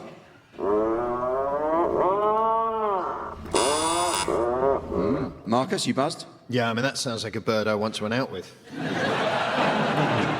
Not unless you went out with an Atlantic puffin. Yeah, Harry. You ain't allowed to call them birds no more. What with PC gone mad? You got to call them women. Yeah, Harry is right, Marcus. We must try to be a little bit more politically correct. It is woman, not bird. So, teams, what woman is making this noise?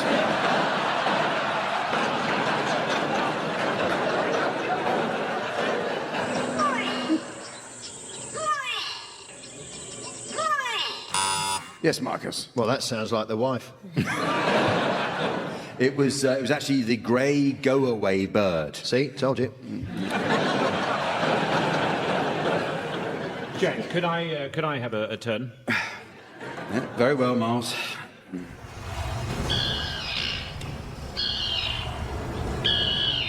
Is that a seagull? No, it's a turn, like you asked for.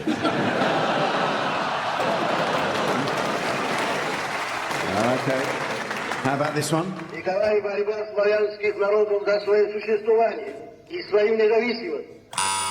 Lucy. It sounds Russian. I'm going to say it's not a bird. Well, you're wrong. It's a starling.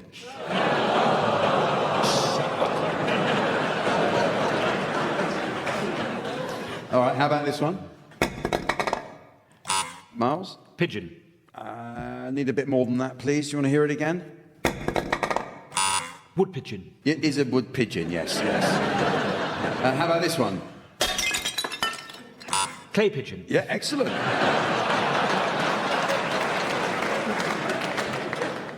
What about these?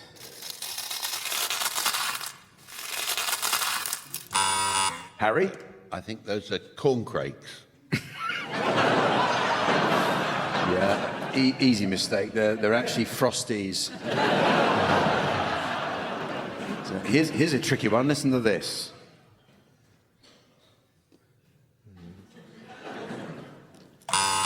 Yes, Lucy. It's a kookaburra. Why'd you say that? Because you don't hear them in this country. Nice try. It was a mute swan. And the next one.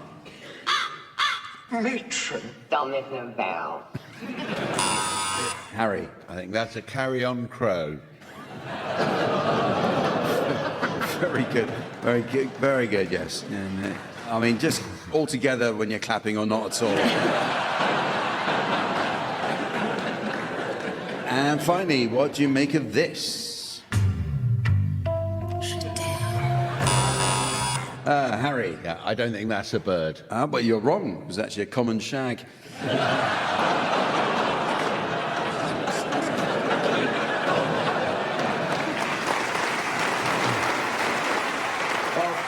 This next round is called The Symptoms, and it's all about the world of medicine.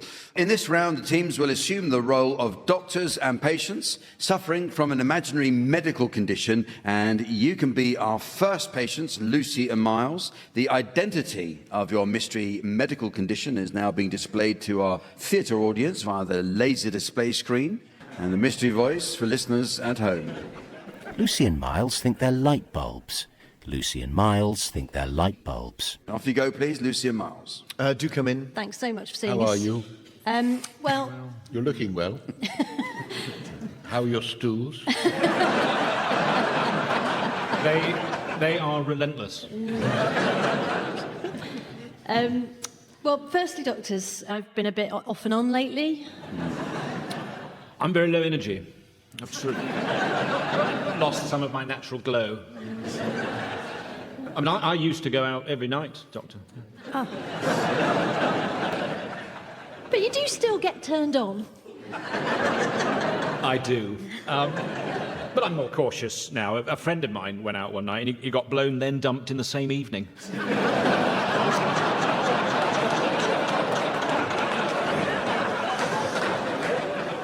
God, no, he must have been shattered. No, I mean, life can be very cruel. The other day, out of nowhere, a bloke just grabbed me and twisted me around. Oh, my God, what happened? Well, he got quite a shock. I'm not surprised. You must have felt quite wobbly afterwards. I did, but all I needed was a very gentle screw. From a man on a ladder.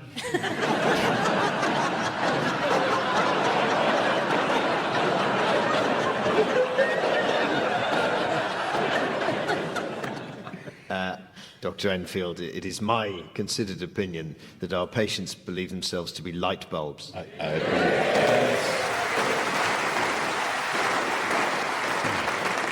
well, it's your turn to be patients now, Harry and Marcus, and the identity of your mystery medical condition will now be displayed to the audience via the laser display board, while here again is the mystery voice for listeners at home. Harry and Marcus think they're golf balls. Harry and Marcus think they're golf balls. Off you go when you're ready. Do come in, do Thank come you, in. thank you. You actually look very well. You've got lovely rosy cheeks. Well, actually, to be honest, doctors, actually, we're both feeling a little under par. Yeah. I think it may be our diet. For me, it's far too many chips. I'm more of a wedges man. Yeah, that's right. And I'm sorry to say, we both suffered several strokes. It's a shame, things have been going so well. Yeah, we were taken clubbing by these chaps. Yeah. Great bunch of lads, very sexually liberated. I think all of them swung both ways. We were invited to take part in our first foursome, weren't we? Yes, we were. It was foursomes only that day, I believe. I don't think I'd ever seen so many members out in the fresh air. Sight, beautiful. It certainly was a wild day out. I was blown everywhere. Yes. And of course, you usually enjoy a bit of rough, don't you? Yes, indeed I do. Well, I tell you, after the 18th hole, I was completely shattered. I think you both suffer from appalling golf. Is that right? Golf? You think you are golfers, golf balls, golf bags. Well, the next round is all about the world of broadcasting. As the population ages, terrestrial UK broadcasters are increasingly focusing their output on the older generation. But to survive into the future, all broadcasters are acutely conscious of the need to attract the young. With this in mind, teams, I'd like you to suggest continuity announcements for certain radio and TV programmes that you think might make the shows more appealing to our country's youth. You can start this one, please, Marcus. Sugar Puffs, Shreddies, Crunchy Nut Cornflakes. One of them bad boys is going to be this week's classic cereal. Harry. Stay tuned for man's top tips for picking up chicks. That's Farming Today, next on Radio 4.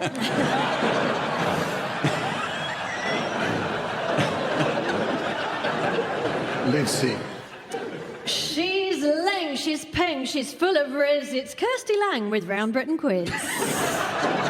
Miles. Next on BBC One, the game show where we invite you to guess which member of your county lines chain is most likely to grass to the feds. Let's play The Weakest Link.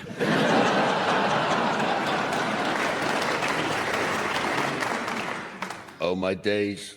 Somebody shanked these bloods in the arse. Now they got dead ringers.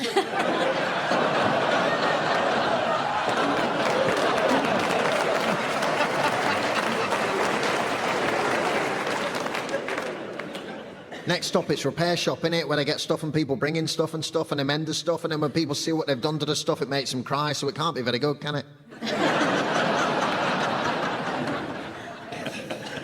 You got strong weeds? Don't worry about it, gardeners. Question time next. Don't miss the new drama on Channel 5, where everything that's massive or whatever, that's all creatures great and small. Wake up, youth listeners. Right, time to wake up, because it's PM with Evan Davis.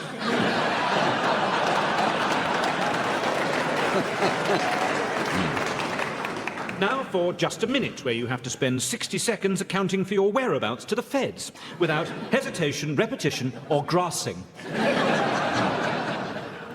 Coming up on Radio 4, this fam don't care whose turf she treads on. She ain't afraid of no filth. That's Ramblings with Claire Baldwin.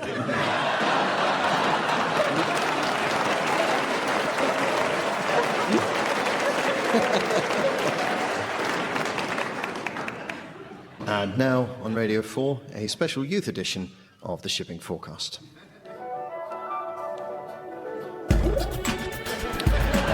Turn of Viking, the weather is spiking. North Shearer, yeah, I see ya. 40s, Cromitty, 4th and time. Big up the dogger, this beat is mine. Flippy dippy, wish your force 9 in Fisher. Higgy diggy biggy, now you gotta hold tight. Props out to the Humber, the German bite. Thames, White, Portland, Plymouth and Dover. Just when you thought that the shipping was over. Yo, hey, Biscoe, hey.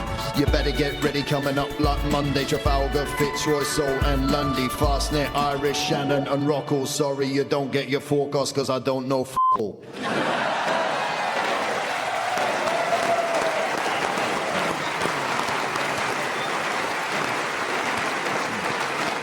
Okay, on to the next round. Last night I visited an award-winning Coventry-based gastropub and asked the waiter to talk me through the specials. He said it was basically Terry Hall and Neville Staples and vocals and Roddy Radiation on guitar. Which puts me in mind of a musical round called Song Stoppers. In this round, panellists from each team will take it in turn to sing the opening line to a series of well-known songs. It's the job of their teammate to answer each opening line in a manner likely to end the song altogether. At the piano, we have Colin Sell. Incidentally, Colin was recently mentioned in a very positive review from a music critic who revealed how at Colin's last gig he was given the best seat in the house in the Indian restaurant next door. Okay, you can go first, please, Lucy and Miles. Can we have your medley of first lines now?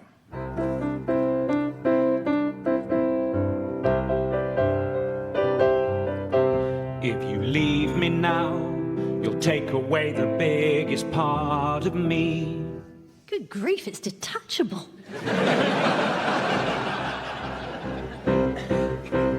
Ooh, ah, just a little bit. Ooh, ah, a little bit more. Ooh, ah, just a little bit. I cannot believe it takes you this long to parallel park.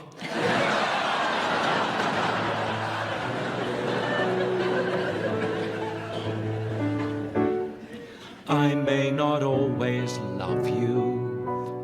Can you just say the vows we agreed on?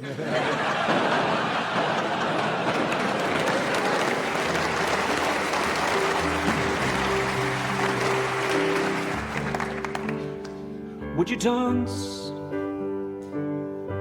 if I asked you to dance? Would you run and never look back? Would you cry if you saw me crying? Would you save my soul tonight? Hand on heart, probably not.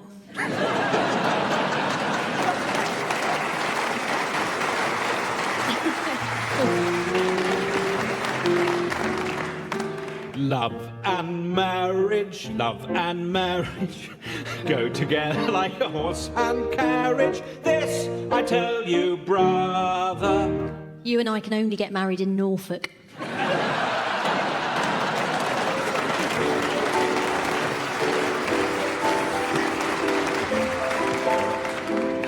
You know I can't smile without you.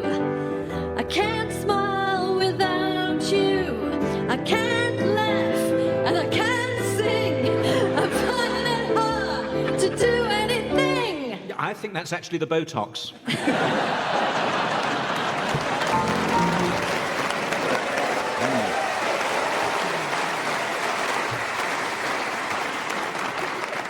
It's your turn now, Harry and Marcus. Can we have your first line medley, please?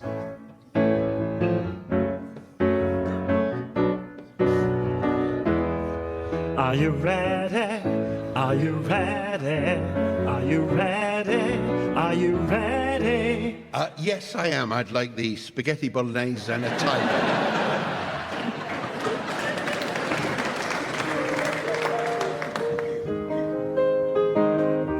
It's a little bit funny.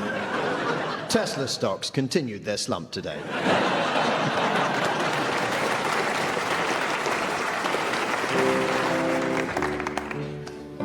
Amazing grace, how sweet the sound that saved a wretch like me.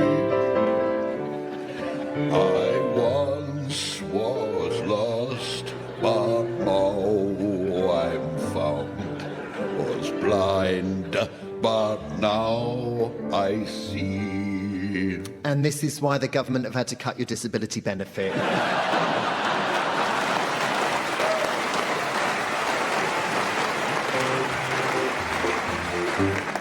Red, red wine goes to my head, makes me forget that I drive a school bus.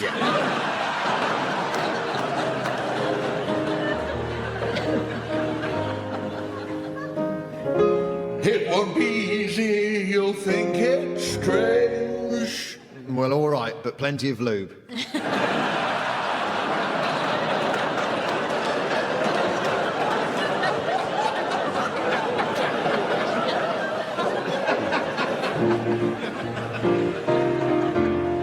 Nothing you can do, 'cause I'm stuck like glue to my guy. Well, then I'll have to put you both on the bonfire.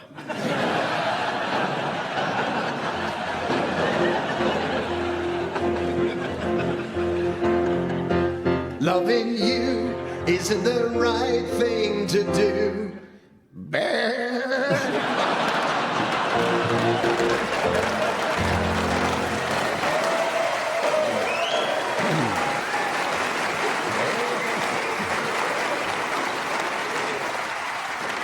And so, ladies and gentlemen, as the tyrannical tariffs of time sink the stock market of serenity on the express orders of the irredeemable arsehole of eternity, it's the end of the show.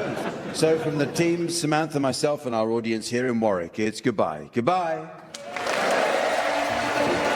Miles Jupp, Marcus Brigstock, Lucy Porter and Harry Enfield have been given silly things to do by Jack Dee, with Colin Sell setting some of them to music. The programme consultants were Fraser Steele and Stephen Dick, and the producer was John Naismith.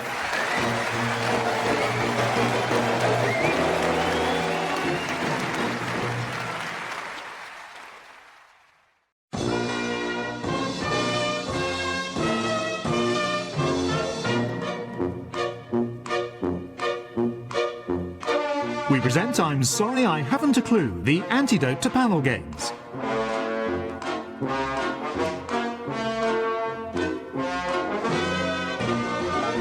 At the piano is Colin Sell, and your chairman is Jack Dee. Hello and welcome to I'm Sorry I Haven't a Clue. You join us this week on a visit to the historic West Midlands town of Warwick. Best known for coming third in Google searches after singer Dion and that bloke who played an Ewok in Star Wars. The first of many blue coat schools was founded in nearby Coventry in 1714, so called because the children wore blue uniforms to lessons where they learned English and arithmetic. Across the street was a rival school where the children wore red coats and learned how to run a knobbly knees competition. Considered to be the father of British ventriloquism, Francis Coudrill was born in Warwick in 1913. On his death in 1989, over 1,500 local residents queued at the local Chapel of Remembrance to see Coudrill lying in his gocks.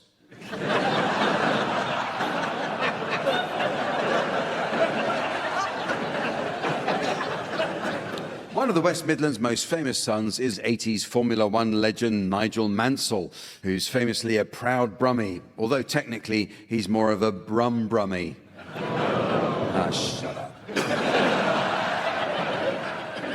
Warwick Warwick's Market Hall Museum boasts a fabulous collection of historical items, the star attraction being the 500,000-year-old skeleton of a giant deer, which once roamed locally. In fact, deer still thrive in this area, so much so that Warwickshire Council has funded several large culls of aged bucks and stags in the parks of Stoneleigh, Charlecote and Arden Forest. In fact, according to official records, last year Warwickshire Council finished off more old deers than Harold Shipman.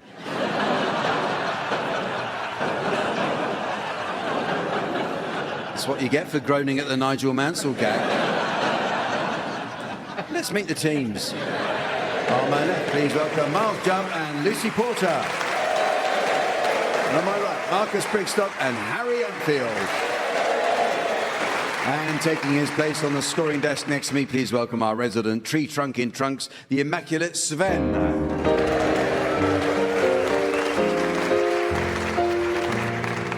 Well, we start this week with some new additions to the Uxbridge English Dictionary.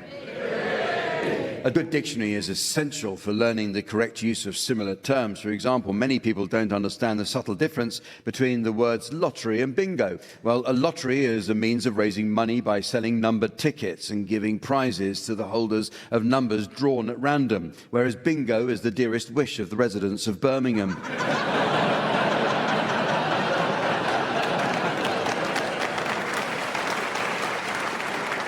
But the meanings of words are constantly changing, teams, so your suggestions, please, of any new definitions you may have spotted recently. Lucy, you can start.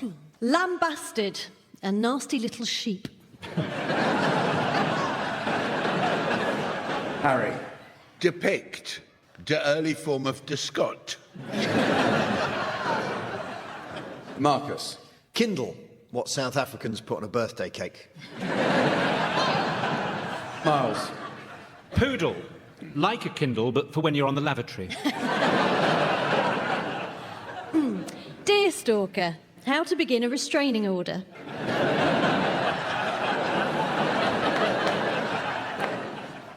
Dialogue, to change the colour of raw timber.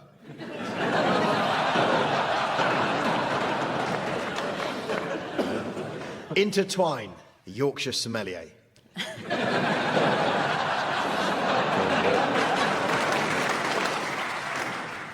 Stalactites, stockings worn in a prisoner of war camp. Metabolic, bumped into Nigel Farage.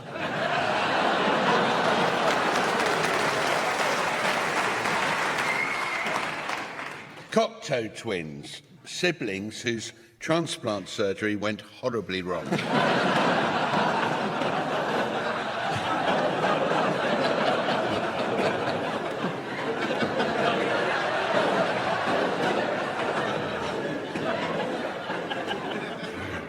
Vending, the sound made when two circles overlap.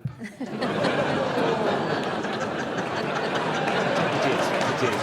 I know. Fiddle-dee-dee, Jack's code name at HMRC.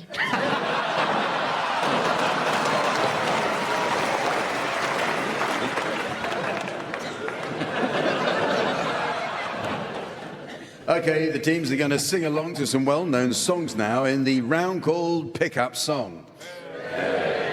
These days, rare vinyl fetches a fortune at auction. The holy grail for collectors is Amy Winehouse's anti-Saudi Arabia protest single. They tried to make me go to Riyadh, but I said no, no, no.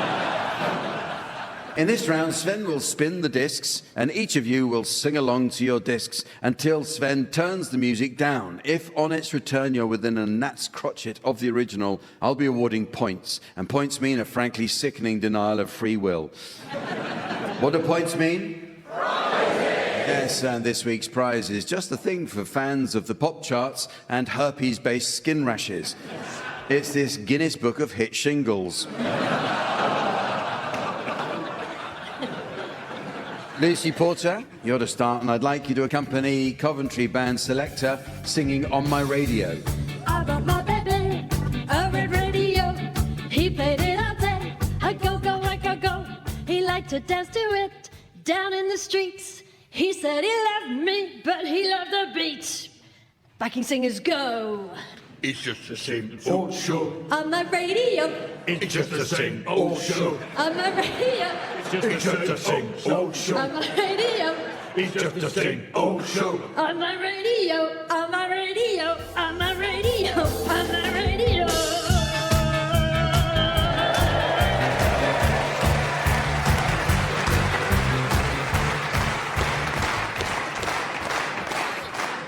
Well, we all know what a slow hand clap means, don't we, Lucy?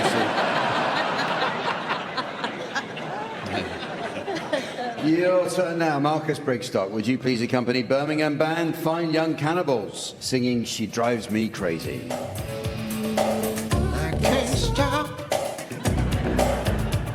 the way I feel. Things you do don't seem real. Tell me what you've got in mind, 'cause we're running out of time.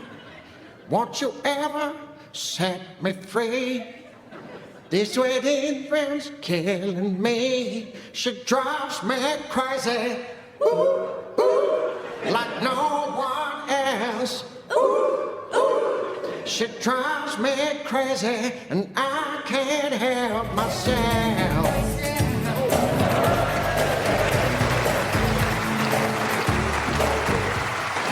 Thank you, Marcus, for doing the Fine Young Cannibals. When did they team up with Bee Gees? It's uncanny, wasn't it? It's like I was in the room. Yeah. And finally, Harry Enfield, would you please accompany Coventry Band again, the Specials?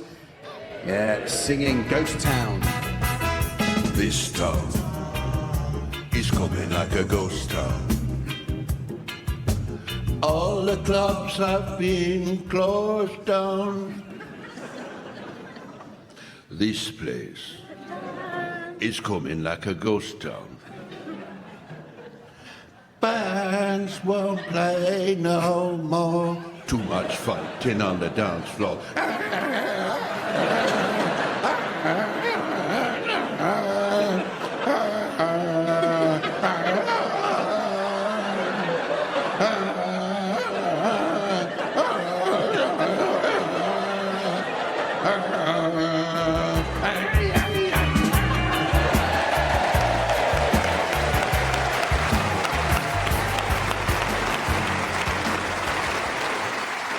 If your radio hasn't been attacked by your dog, that was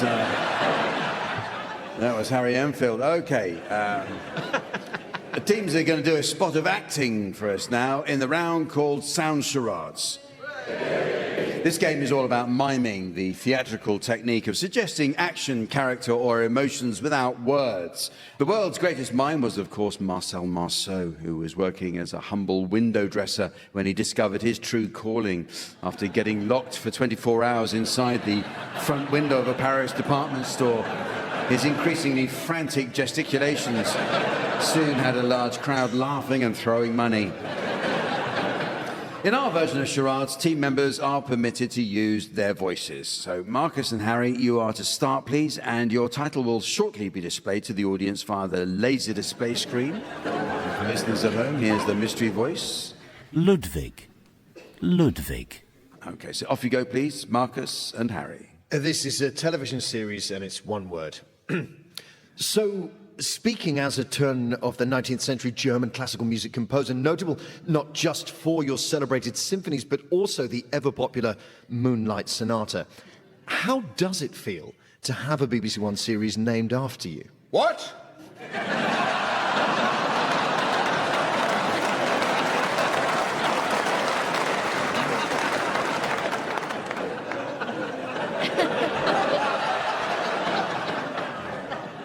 Gosh.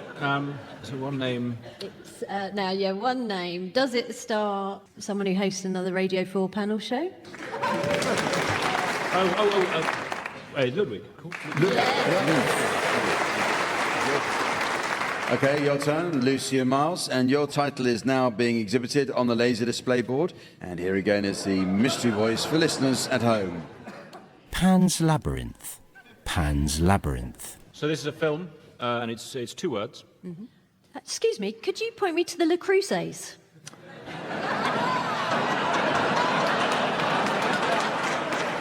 Oh, well, that is going to be a bit of a mission. They are on the right, then left, then right, then another left, then left again, then right again. Then once you've done all that, they are on your right, then left again, and then there they are next to the non-stick tefls. OK, so it's right, then left, Oh, no. Good grief, no. You can't get right, then left. Oh, gosh, I'm sorry. Well, you would be, you'd wake the Minotaur. It's Pan's. Yeah. And left and right. It's Pan's Labyrinth. Well done, Marcus. Very good. Well, we have one final title for you, Marcus and Harry, and here once again is the mystery voice for listeners at home. The Diary of Samuel Pepys. The Diary of Samuel Pepys. This is a book, and it's 5 words. Here we go. August 14th, to Westminster, where I did spend the day with my lords Moulton and Clerkenwell at the Rose Tavern discussing naval procurement over many pots of ale. By 11 of the clock, very merry we were, so made our way on foot along Cheapside in search of sustenance, pausing at our favourite wayside vendor for some nourishing kebabs. We were greeted by his familiar cry of, "Hello, Pip."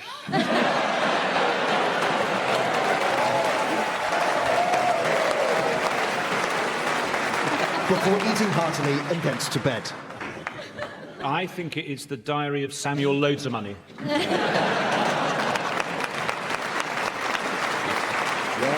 the Diary of Samuel Pepys it was. Well done. Well, it's now time to play a round called Cinema or Bedroom.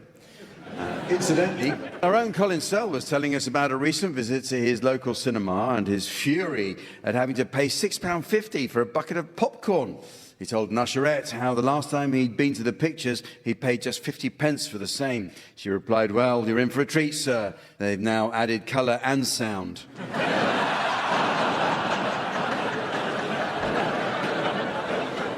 Teams, in this round, I'd like you please to come up with phrases that might be heard both in the bedroom and at the cinema. So, Marcus, you can start. Last time I saw this, it had Charlton Heston in it. Lucy. I'll need you to shine a torch so I can see where I'll be sitting. Harry. Scared, Potter.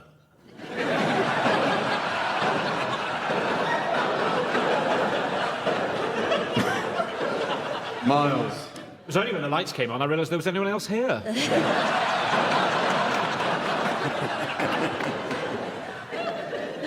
Oh, look at that. A cup holder.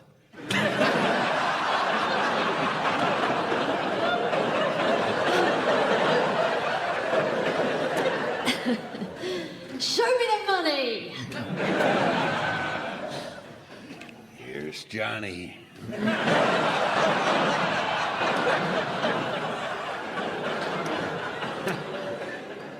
I think we should still play the national anthem before the start. You came in that thing? You're braver than I thought.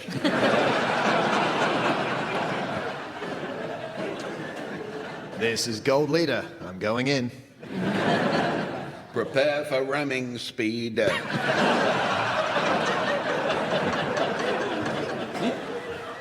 Just nipping out for a wee. Do you need anything?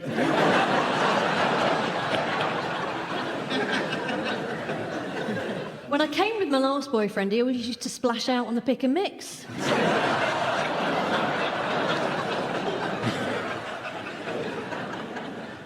Do you think your parents would enjoy this?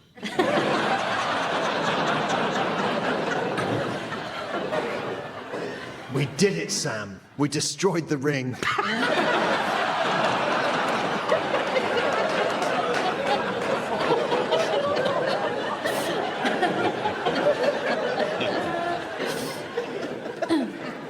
Well, it's now time to play the game called Mornington Crescent. First, I notice our hallway has been carpet bombed by a letter. It comes from a Mrs. Trellis of North Wales. She writes, "Dear Liam Neeson, To the person who stole my furniture polish, I will find you. That is my pledge. Sincerely, Mrs. Trellis. Well, on with the game, teams. And so to mark our visit to the West Midlands, we'll be playing the Coventry variation of Mornington Crescent. Yeah. Normal rules apply, though double diagonals are not scored. However, in accordance with Midlands protocols, any player contravening Stovall's second restriction will be declared sneaped and be sent to Coventry for the rest of the game. So watch out for that. OK, so off we go. And Miles, you can start. Kilburn Park. Oh, did you say Kilburn Park? Kilburn Park, yeah. Oh, I can't believe it. Your first opening move that you made, and Miles, you've already contravened Stovall's second restriction. You can't. Sorry, you've been. I can't be sneaked already. Then. Yeah, I'm afraid you are. I really am sorry, but you've been sent to Coventry. So no. Rules is rules. That's it. Marcus. Tricky with the double diagonals, but Edgware Road. Yes. Gospel Oak. Yes, that's fine. Absolutely fine, Lucy. Baker Street. Baker Street. Okay. Yes. That's strong. It's your first go, isn't it? Yeah. Oh? Bloody good move, that. Amazing. It doesn't leave me loads of options, but South Kensington. South Kensington is good. Yes, you are on a diagonal now, so that's okay. Actually, yeah. Yeah. Well, if Kilburn Park's a double, surely. Sorry, did someone say something?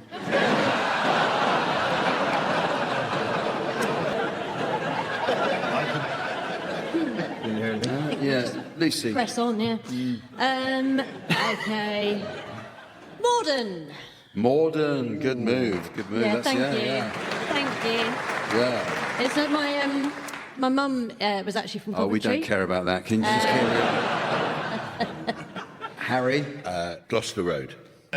Stockwell. West Ruislip. West Ruislip. Okay. Right. Hold your horses, Warwick. Hold your. I can let you have that in actual fact because we've already got one down. Yeah. So. My mum would be very proud. Jack. Yes, I'm sure she would. Did I mention my mum was from Coventry? I don't know. I think you tried to. Yeah. Yeah. This is the version we used to play when I was a child. It's just nice. Oh, good. Yeah, there's a bit of nostalgia for you. That's good. When I was a child, we used to play a version. Marcus? Yes. Well, Green Park. Green Park, good move. It's my go. Harry, your go. Yeah, it is it's your my go. I didn't have a go last round. Anyway. Neither did I. Sorry. Camden Town. Oh, Camden Town? We are. Mornington Crescent. Yes. So Miles would have loved that. Yeah. Oh, welcome back, Miles. I hope you enjoyed that game. Got a real sense of how thrilling this is for the audience. It's now time for a round called Marching Time. Who doesn't like a stirring military parade? I know Miles doesn't. He was just telling us backstage how much he hates them, especially those given by, and I quote, those namby-pamby softies in the Welsh Guards. Anyway, the round's based on those movie scenes where a platoon is marching along, chanting a rousing chorus, raising their spirits and bigging themselves up. So, platoon, attention, by the left, wait for it, quick, march. OK, teams, in this round we're going to try out some marching chants for other non-military occupations. So I'll call out the name of each team in turn together with the name of a different occupation or group, after which you teams will begin your chant. First up, Marcus, and your group will be cyclists. OK. 2, 3, 4. I don't know, but I've been told. I don't know, but I've been told. These lycra pants look mighty bold. These lycra pants look mighty bold. When we see a traffic light. When we see a traffic light. We ride straight through, don't give a shite. We ride straight through, give a shite. OK, Miles, your group now is Church of England Primary School Heads. Good news about your application. Good news about your application. We'll give your child an education. We'll give your child an education. So please stop now, you've got the nod. So please stop now, you've got the nod. Pretending you believe in God. Pretending you believe in God. And you now, Harry, your group is vape retailers. Come and buy a lovely vape. Come and buy a lovely vape. Mango, cherry, lime or grape. Mango, cherry, lime or grape. They're like sweets but slightly fancier. They're like sweets but slightly fancier. And the cancer you get is even cancier. The cancer you get is even cancier. And you now, Lucy, and your group is Greg's Bakery Workers. No matter if you're on the dole. No matter if you're on the dole. You can afford our sausage roll. You can afford our sausage roll. The recipe might well sound heinous. The recipe might well sound heinous. If you're not fans of lips and anus. If you're not fans of lips and anus. Back to you, Marcus. Your group now is British Skiers. Oh, good, at last. Okay, here we go. 2, 3, 4. About my trips I always crow. About my trips I always crow. As global warming melts the snow. As global warming melts the snow. I'm such a smug and pompous arse. I'm such a smug and pompous arse. And soon I'll have to ski on grass. Soon I'll have to ski on grass. It's actually quite serious. And finally, back to you, Harry, and now the group is Water Company Directors. We'll send you a massive bill. We'll send you a massive bill. What turns into the sea we spill. What turns into the sea we spill. All our shareholders will thank us. All our shareholders will thank us. For screwing all you silly wankers.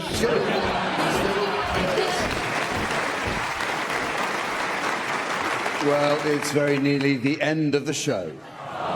There is just time to fit in a quick round of Cricketer's Songbook. Sven is a keen amateur cricketer and vividly recalls the first time he got involved in a game with a group of like-minded lads. He said he'd successfully managed to squeeze a couple of loose balls through the covers when all of a sudden he was taken from behind and the finger went up.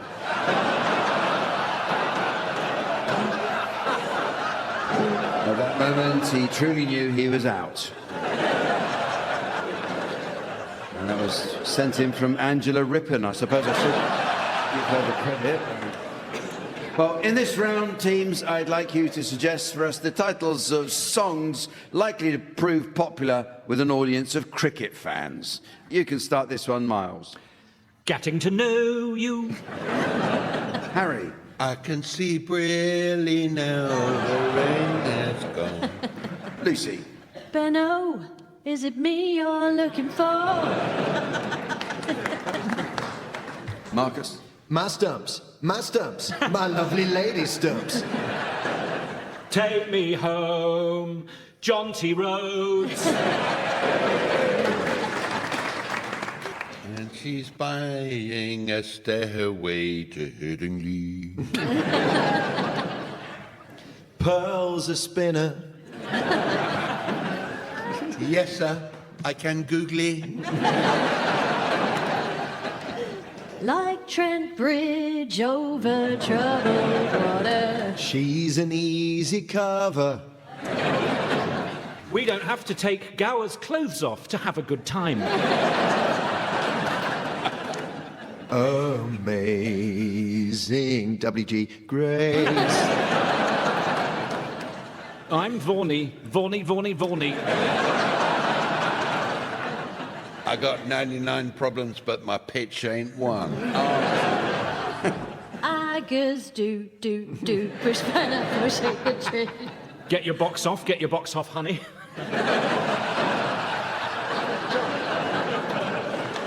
That's good, isn't it? Any more? You've got a couple more? I'll let you do both of them.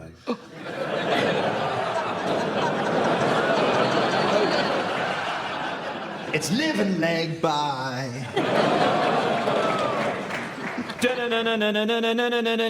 Bradman. Well, it could have been Batman, really, couldn't it?